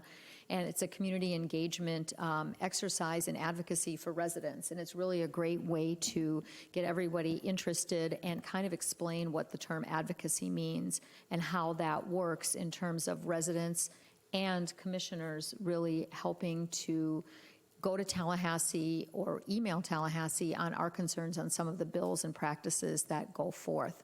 So in the future, we hope to bring Civics 101 here and have commission and public participation, because advocacy, and when we talk about supporting a bill or supporting advocacy, for example, the last bill that came out was smoking in public parks and beaches. And the state had preempted any municipality from passing an ordinance allowing smoking on beaches or in public parks. No municipality was allowed to do that. But what the state did this time through many advocacy efforts was now allow municipalities to do that. And when you're talking about advocacy and when you're talking about banning smoking on a beach or on a park, it doesn't mean when you support a bill, you're not supporting banning smoking on the beach or at DuPont Lakes Park. You're supporting the option to be able to pass that legislation if a commission or a council wants to do that. And I think with civics and advocacy discussions, we can help understand what it means when you're supporting something. More or less, you're supporting a municipality's right to be able to have that regulation should they choose. And I think there's a very fine line as to saying, well, I don't support banning smoking at the beach, but, you may. And the commission then isn't in consensus with that. But what you're really looking at is not the actual legislation. You're looking at the option to be able to allow someone to do that. And that's kind of the basis of looking at Civics 101. So basically, we had a pretty full agenda. We also talked about the Feed the Need food drive. Through the county is doing that, and it's actually a financial drive. It's not actually bringing food in anymore. So anyone that wants to participate in that, those options are there. And basically, that was it for the roundtable that was held last Monday, the 14th. TPO, Commissioner Ramos, do you have any updates? Commissioner Ramos is our representative of the Transportation Planning Organization. Thank you, Madam Mayor. As far as TPO, our next board meeting will be this Wednesday at 9 a.m., and you could actually join virtually in reference to the meeting. The exciting time that's happening is we've gone from 18 candidates to 5 finalists for the executive director position over at the TPO. And next week, those individuals will be in town Thursday and Friday doing one-on-ones and doing meet and greets in the community as we move forward with the process. Thank you. Okay, and the Affordable Housing Advisory Committee, is that you, Vice Mayor? Are you our representative on that, on AHAC? I am at the state level. I don't mind giving an update, but I think that going forward, if there's an AHAC update, I think that Angela should be representing the board, the city, here at the city. Although I am on the board of the city by mandatory from the state level, Angela I think, should be the one giving the report. However, the state meets quarterly or every 3 months, or if there is an emergency meeting, of course, we get an email letting us know. What we discuss is many cities come together via Zoom meeting, and we all discuss the projects that our city is working on as far as AHAC, which is affordable housing. And so they also discuss with us the funding that is available at the state level and how we can qualify for those funds and stuff like that. But I can tell you, by the time we have those meetings and go over that, Angela is already up to date on everything.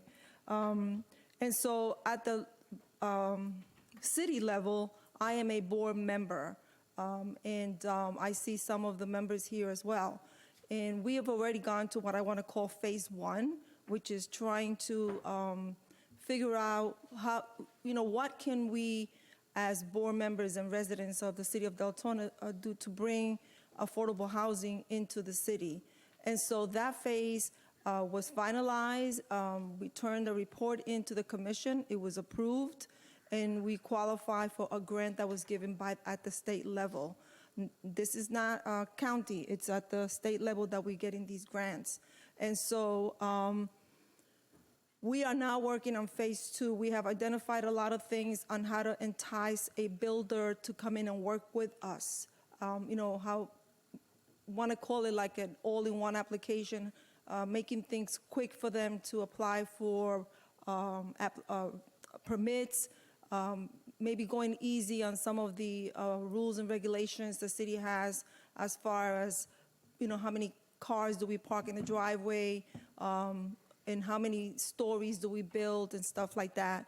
And then we're also trying to identify the land that's available here in the city of Deltona where these affordable houses can be built. The main project that we are working on as a board is to find a builder that's willing to come in and work with us and start a project with us here in the city of Deltona. And that goes back to affordable housing for seniors and teachers, firemen, because in order for you to qualify for affordable housing, excuse me, you have to have an income. You have to qualify. You have to have a job. And there is a chart out there that requires, number of families and what your income needs to be. So it's not, as some people see it, that it's going to be very low-income families come and live next to us. That's not true. This is for our teachers, our firemen, city workers. And if they qualify for affordable housing, they have to go for a mortgage as well. And so we have grants that the city can use to help the builders.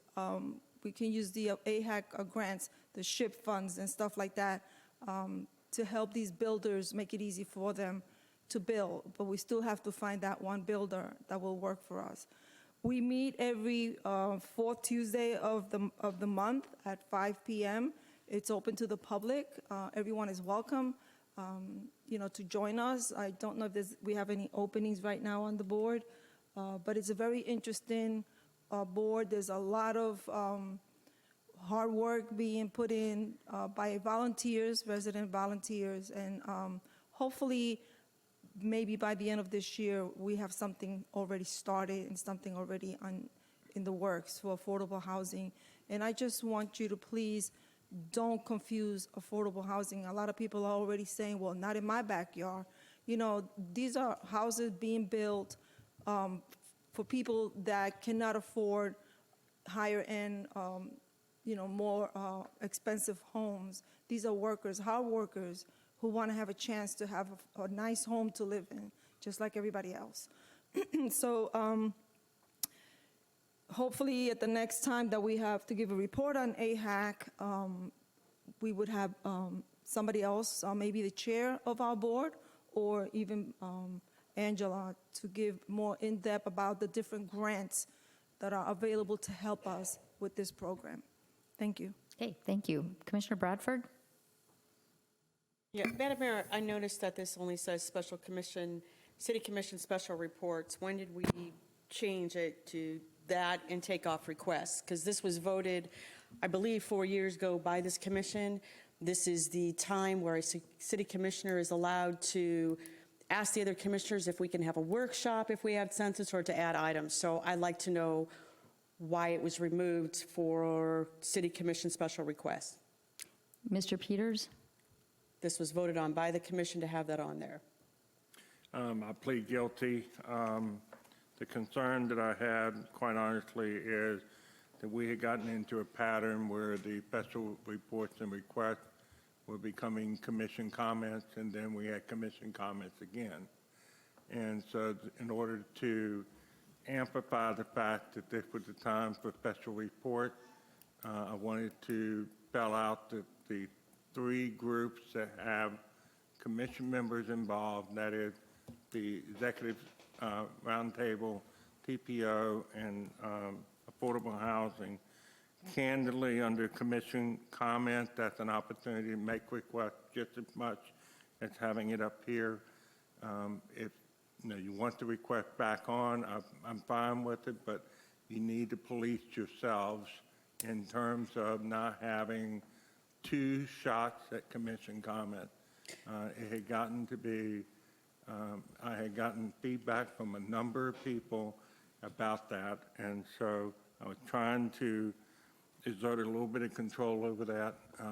And if you want the request back, I'm fine with it, but we are going to need to police it to make sure that we don't have 2 shots at commission comments. Yeah, this was voted and supposed to be on there, so like the item the mayor added, I believe the last meeting, where that's the one chance that we have to bring something up that was not previously on this, and if it's an item that was not a lot of controversy or cost money, then we could put it on, or I believe in order for a commissioner to ask for a workshop, we were to ask at this area, and we had to have a consensus. Do you remember that, Mayor? I remember that when Commissioner Alcantara was a commissioner, he wanted to add items on the agenda, and he had gone to the city manager at that time to ask to continually add items onto the agenda.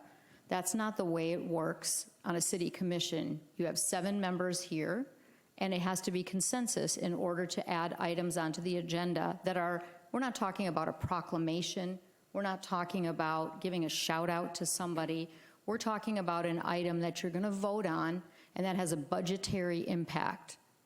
And the reason special reports and requests were put on there was because one commissioner at that time wanted to continually add on everything on the agenda. So it was put on there so that the commission would give consensus to add on an item to the agenda, which we have consistently done in a fair and equitable manner. We have been doing that. Special reports was put on there for this simple reasoning. The city of Port Orange puts on special reports. Commissioners, council members that are on a board that the city sponsors or that the city participates in, and that doesn't have a separate item. For example, Team Volusia. I'm the representative for Team Volusia. Team Volusia sends their special report in for their quarterly reports. So it's no need for me to talk about what goes on in Team Volusia. They already provide a report. So do several of our other boards.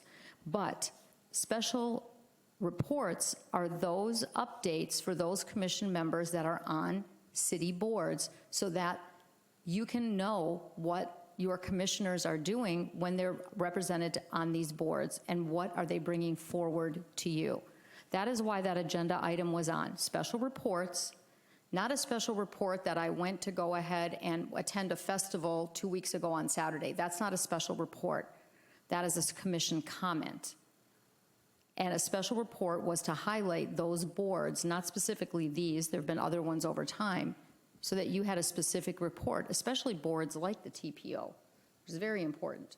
So that is what that was originally done. Recently, in the last year, last 2 years almost, we have had a consistent comment on special reports and requests for things that should be in commission comments. And it was no more evidence than in the last 3 or 4 months when commission reports or requests were comments back to what audience member had said in public comments and going over other things over and over again. So it got away from what it truly should be. And if the commission wants to have 2 times for city commission comments, then that's exactly what you have. Or if you want to have special reports, am I correct, sir? If you want to have special reports, they should be agenda'd so that the public knows what reports are going to come up if you have that. And if you don't want to do that, that's fine too. If you want to eliminate that, if you want to go ahead and keep special reports and requests on there and we police ourselves, or if we want to just continue the way it's been, as the chair, I'm willing to do whatever the commission wants.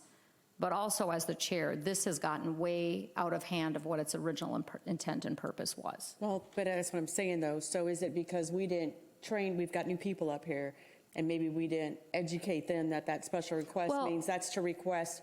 So if we eliminate that, when is a commissioner supposed to request a workshop? Before we had that issue with one commissioner, all the commission requests were always done in commission comments. They were always done, correct, Marcia? They were always done in the past in commission comments. Or maybe you weren't here then.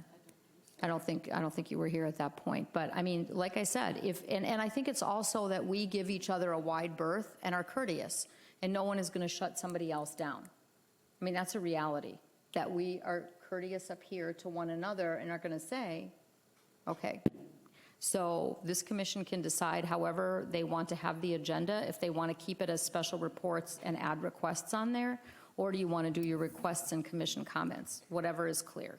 Do we still have to have a census if we want to have a workshop? So if we said, hey, let's have a workshop on XYZ, we still have to have a consensus. Yes. So why don't we just make it? Correct, City Manager? Is that correct? For a workshop, you would expect a consensus. Absolutely. So then I think since we're all clear on what this special reports and request is, we leave it as it is, and everybody knows if you have a special request, this is when you bring it up. And if you want to talk about what you did during the week, you do that under your commission comments.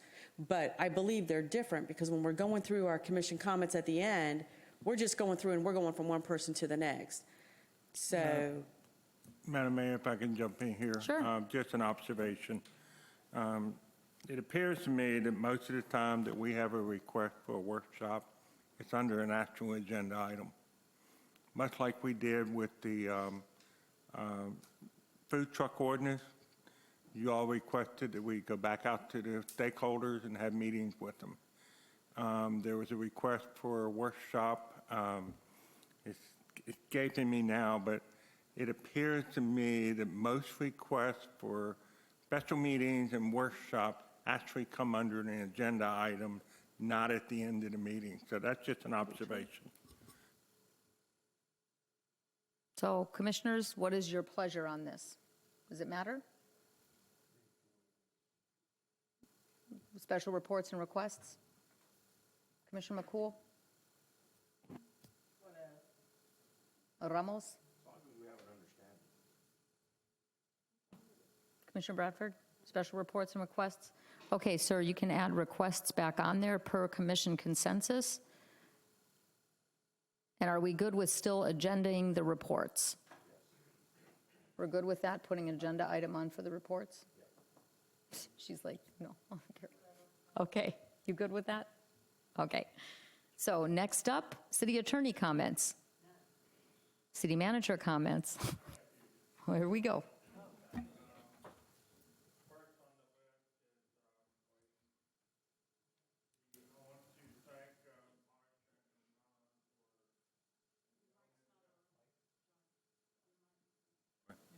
I want to thank Marcia and Ron for their yeoman's effort on the food truck ordinance. As Ron indicated, we started it back in September. It has been 6 months of pure joy, and so I just want to make that public acknowledgement.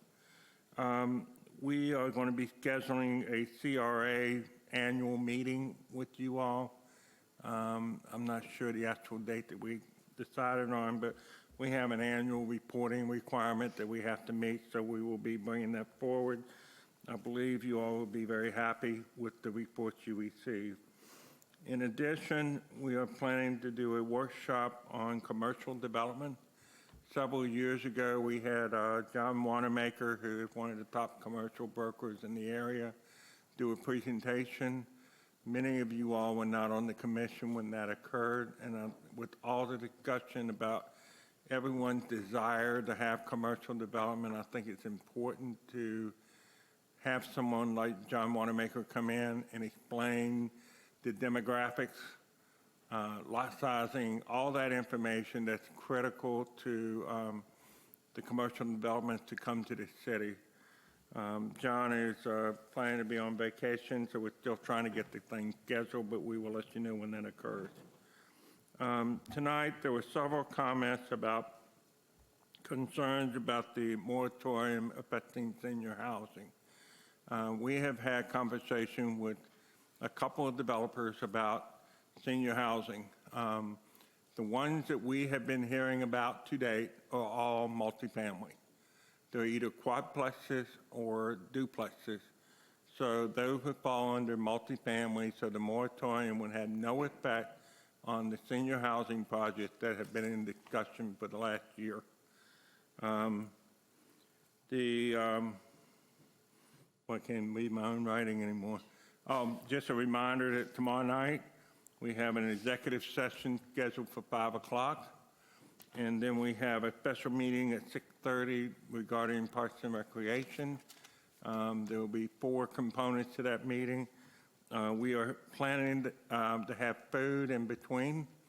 We do not anticipate the executive session taking more than an hour, so we will have a half-hour period where everybody can get re-energized and get some food. So honestly, I'm not sure how long the special meeting is going to take.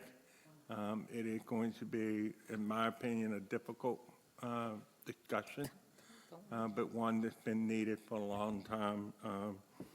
So that's my comments. Thank you, sir. Okay, City Commission comments. Who wants to start this evening? Not you? I'll go ahead and start. Go for it. He's shaking his head. He's like, I just want to know if we have an update from the last meeting about what was the status on the Senior Advisory Board that had been dismantled for whatever reason, and I don't think anybody ever voted on it. No, sir, I don't have an update for you at this time. Okay. Second, going to Leila's comment, I kind of like the little pantry thing around town. I know there's one sitting on a private property right now. I don't know if it should be on city property or maybe we should look at maybe partnering with private properties to, maybe put those boxes on. And 3, for the karate school, I agree with what they said. However, they will be tomorrow using the facility use agreement, so they may want to come back tomorrow. Isn't that what we're going to discuss tomorrow? We had advised them that we would be talking about the subject tomorrow night. Okay, so that it would be beneficial for them to be here at 6 tomorrow? Okay, 6:30. thank you. That's all I have for today. Thanks, everybody, for coming out. Commissioner Bradford? Yeah, I just, something Ms. Ellis said, and then I also had, I think Bob said something to me earlier. Are we having a problem with communication being sent out? Because like Bob had mentioned too, I see a lantern dance slip by me and I haven't gotten the flyer. So I have gotten a couple comments that people that have signed up that was getting all the information is no longer getting all the flyers and information. So I don't know if it's a recent change in software. I don't know what's going on, but information that was going out is no longer going out, all of it. So I don't know what we can do to fix that. I mean, I think we automatically take for granted too Facebook and Twitter. Not everybody's on those. Not everybody likes those. They don't like them. So, it goes back to getting the word out to the community other than Facebook, Twitter, LinkedIn, to people who don't use those programs. But I don't know what we can do, but we need to do something because another commissioner brought something up to me and I'm like, I don't know about it. Why? Well, it's all over Facebook. I don't know about it. So, I don't know what we can do, but can we look into our mailing list and see if maybe we had a glitch or something, which I know can happen. Leila, thank you guys for all you do. I know it takes a lot of time, dedication, heart. I love the idea. I guess, that's 2 now, challenge the city manager. Maybe we can come up with some locations to put a box. And again, thank you for what you do. So I'm going to leave it at that. Commissioner Ramos? Thank you, Madam Mayor. Just a question in reference to what Commissioner Bradford just mentioned, because Bob did mention that. In reference to anything that happens at the center, who does their advertising?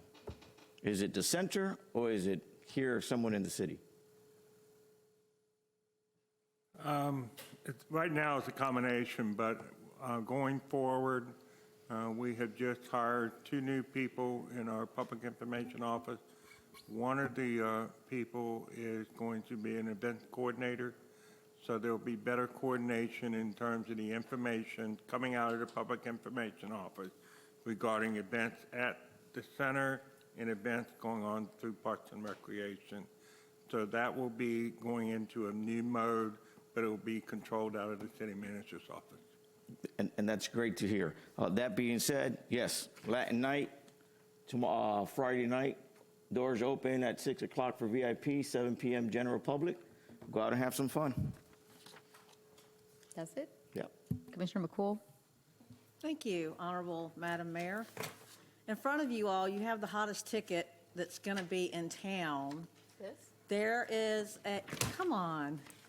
I don't know where this goes, but I'm doing it under commission comments. I am humbly asking the city commission for consensus for the city to partner to put on this event, the first annual Cars That Care.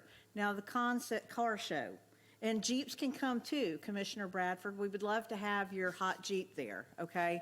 So the premise behind this is that we've not had an annual event for a car show. We would like to put this on May 14th. The hours are in front of you. We will have music, cash prizes, food trucks, about 70 entries for cars. The entry money from the cars will go towards the cash prizes and the trophies. We will have the food trucks here. They will be putting down $10 for entry fee plus a box of diapers. Now, the reason that it's called Cars That Care is that each year we would like to proceed with a local charity that can benefit from the proceeds. This year will be a diaper drive. The diaper drive at that time will be, the diapers will be handed over to Daytona Beach Junior League, who operate countywide. After the diapers are collected, they will come back at a different time and they will do a local distribution here in our community, local. So all the diapers that are collected from this event, we're going to ask residents, if you have a spare wipe, bag of wipes, diapers, whatever, bring it with you. It'll be a great community event. We will have 5 classes of judging, one of them being the mayor's choice. Oh, boy. So I would like to ask for, yes, sir. Madam Mayor, can I just ask a question? Because you're asking for consents, but the logo is here, so I'm assuming... No. I haven't gotten there, Commissioner. Thank you for that. I'm just saying, because if I see the logo, I fear it's gone through the city manager, and we're good. This has been brought forth so that you can see what the event would look like. It will be named the first annual Deltona Cars That Care. This is only so that you have information as to what we would like to do. As you notice, there's also not a real phone number on there as of yet. So I just want to see if I can get consensus from my honorable esteemed commissioners to have partner with the city on this. What's the cost? Ask him.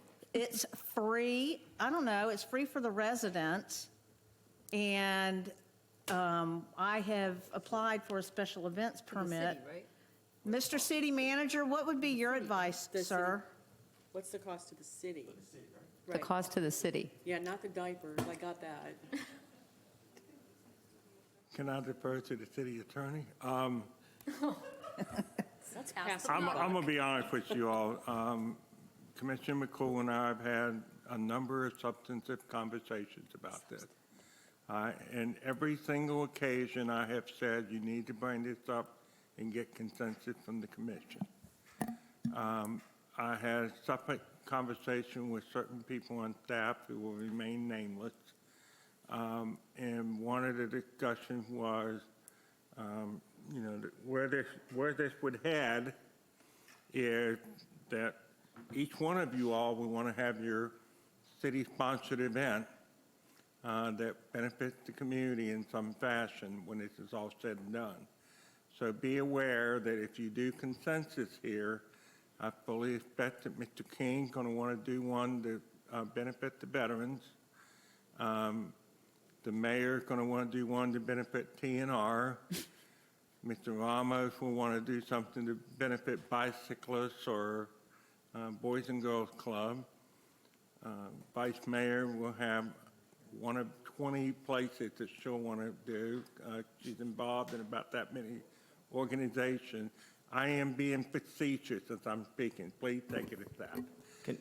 So be aware that if you agree to do this, I fully expect that each one of you all will want to do one. So it may be the policy of the commission going forward that each of you all get to have your one event that benefits the community for each of you. And so we would have 7 special events through the year one for each commissioner for their pet project or their pet concerns or whatever. So that's my warning to you, and I managed not to give you an answer. Thank you. And reminding everyone how much we embrace one another's causes and how supportive we are of one another up here on the dais. Okay, Are you done? did you get your answer, ma'am? No. No, but that was, yeah, he's good at long answers. So, would it be done adjacent with a food truck rodeo that the city puts on as well at City Hall or West Grinnell? Or? Madam Commissioner, there will be food trucks here. The city would help facilitate that so we can get as many as possible. Also, we will be inviting local vendors so that they can sell their goods and get out with the community. It will be mutually beneficial for the community and our entrepreneurs in town. It's a win-win. So that goes back to staff time, because that means now we're talking staff has got to add that event, facilitate vendors, and when is Easter? When's extravaganza? That's in April. It's a month later. This is May, okay. Yes, okay. ma'am. So I just think when we're doing these events, we just need to be conscientious of what events staff already has going. I love the idea of bringing more activities. I mean, who doesn't want more activities, right? We all do. And that's why that date was chosen, Madam Commissioner, with that in mind. I do love it, but I think, like our acting city manager said, is we just got to be conscious that we've got all of us up here who have causes, and if we do these, we have to be understanding of staff's current events and times to not overwhelm them. Yes, ma'am. Commissioner, you brought something up. First question is, do we have an event person here in the city? Pardon me? Do we have a staff person that does events? Let me just say that it's my intention that you all will be limited to staff time that would be required for a regular event permit. We will not be going out.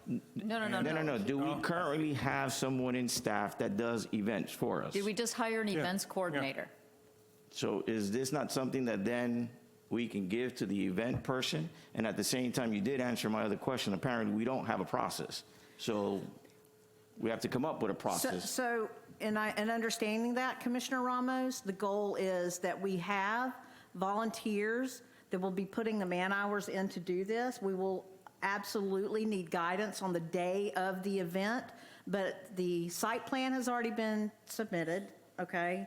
We plan to do the majority of the footwork. We only brought this to the attention of the city, not so much as that we wanted the money or we needed the time, but we needed a partnership with the city as this event, this car show, there's nothing like it in the city. And it's in the spirit of that we presented and asked if the city of Deltona would like to do this. So that is in the spirit I am asking you, Honorable Commissioner.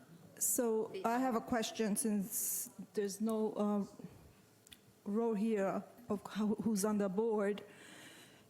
Whose liability insurance will that be covered under? Being that we just went to food trucks. It would be the cities. And when do these things come up to the commission? I mean, aren't these approved by Parks and Recs and the city manager? It's a special As it is right now in the code, special events and event permits are handled by Parks and Recreation. Exactly, so why is it up here? Because she wants a sponsorship. Oh. She wants a city sponsorship, hence the logo. Because you Okay, can't use the so logo the last without a sponsorship. the last time somebody came up to ask for a sponsorship in a partnership with the city of Deltona, I was very clearly informed that the city no longer does that. I'm just throwing it out there as it was thrown to me. So I just want clarification on this. It's almost over. You know what? Can I say maybe we this and I know you want to do this now, but I think this does need to have a workshop. And I think when your event came up, we asked for a workshop because there was, I think we did discuss that we're not allowed to do that. There was and no that workshop. It was denied immediately from the dais. But can we go back to comments? Because I want to go home. Dana, quick question. How much, are you looking for a monetary value from the city, or you're just looking to use the parking lot? Yep. You know, if it's a hassle Mr. through the Sosa. city, I know somebody who will give you a facility where I held my car show. Oh. Mr. Sosa, just so we're clear, an event permit is $50. If the city sponsors, it's $0. So it's a $50 difference. Which I've already applied in the special events. I'm just trying to get the city involved. It's not about money or manpower. It's goodwill and peace towards men. If anyone has a problem with that, I'd be more than happy to finish the special events permit. But seeing how we talk about getting more community involved, that's why I brought this up. And this is not meant to, favoritism or anything like that. I'm well capable of putting on this event with a special events permit. So however you would choose to guide me would be fine with me, whoever is going to guide me. So, thank you. So Asking for money. we're looking at a cost basically of a $50 event permit and use of staff time to help coordinate this, the day of, right?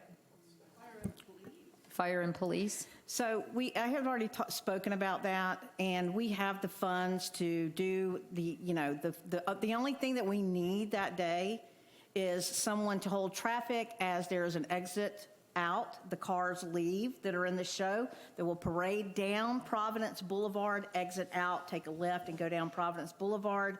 I have the funds to cover the officers for that, so that's not the issue. Again, staff time, whatever that is, I don't know what that is, but not much because we have volunteers and people to do this. I'm simply asking if the city would like to join in this event or not. So it's not about money, and it's not really about the time as much as it is the partnership. Do we have a policy on partnerships with the city? Pardon me? Do we have a policy on partnerships with the You city? got to be kidding me. I'm just asking I out was there told for the no. record. I was told no. When the Freemasons not came aware of here to one ask either for a way. partnership with the city, they were turned down immediately. Madam Mayor, I would like to withdraw my request for city participation. If the city at any time would like to join, that would be absolutely fine. But in interest of time and public opinion, I will do this as a special event because I do not want anything other than a colloquial relationship up here. if I So may, with that being said, I withdraw.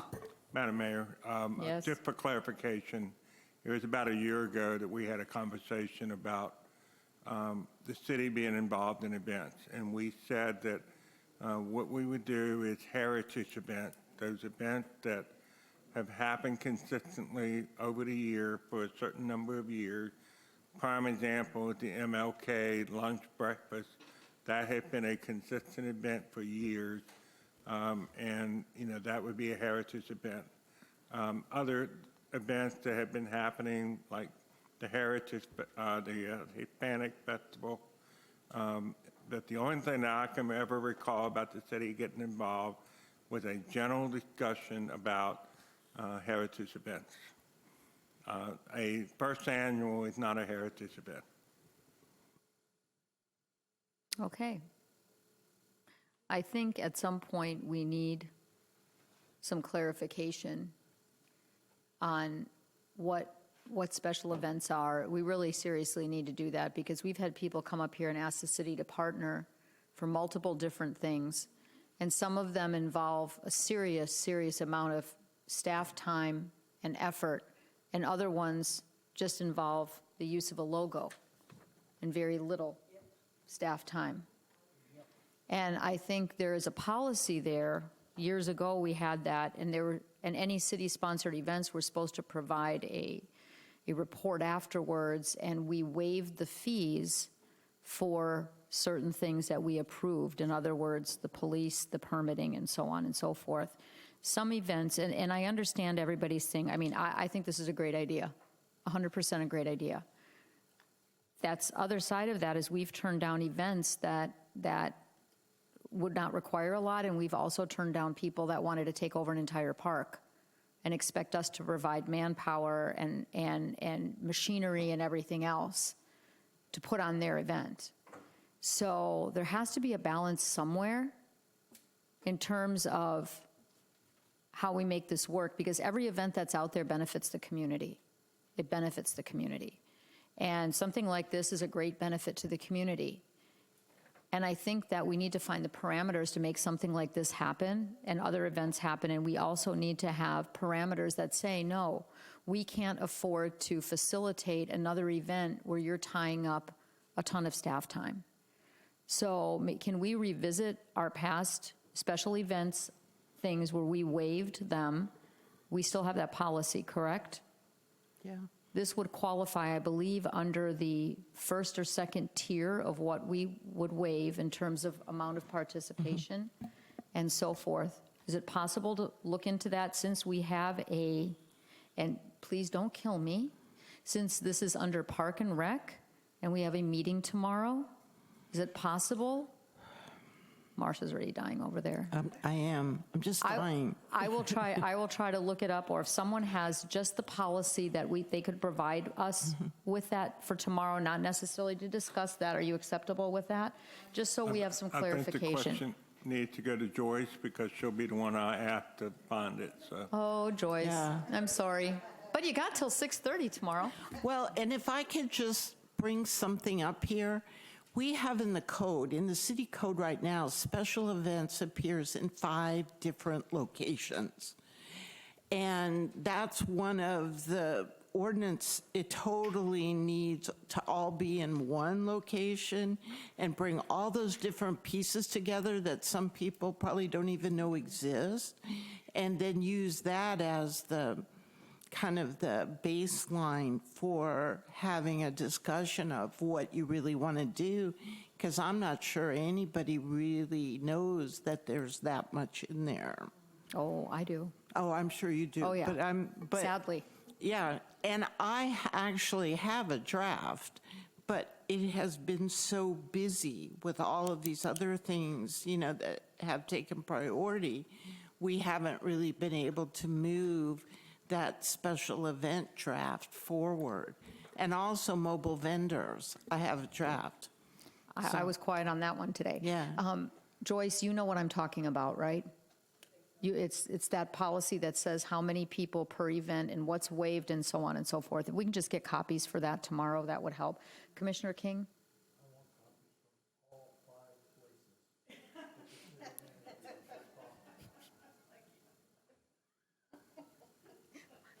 By noon, sir? By noon? Stop it, you. Shh, shh, shh, shh. Any comments this evening? I thought about saying something, but I think everybody wants to go home. But I will say this real fast. For our veterans, if you're a Vietnam-era veteran, the event is free for you and your spouse. The event is Heroes Honor Festival. It's going to be in Daytona at the Speedway on May 27th and 28th. Free to veterans of Vietnam era. All other military veterans and active duty is half price. Go to the site, look it up, and sign up and be out there with us, Vietnam veterans only, on Friday, Saturday, open to everyone, including the general public. It will be the greatest welcome home Vietnam veterans in the state of Florida. Come out and participate. And the evening will be on Saturday. It will end with a concert. Rocky Lynn, who was just here in town a few weeks ago, will be one of those performers. It'll be headlined by Toby Keith. So come out, participate in that. I hear all the time from our citizens, well, I just wish I knew what was going on, because then I'd do something, but I wasn't there because I didn't know about it. I'm telling you, it's happening. You got plenty of time to get your reservations or your tickets, whatever. One more time. HeroesHonorFestival.com. What's the date, sir? May 27th, actually through the 29th. Okay.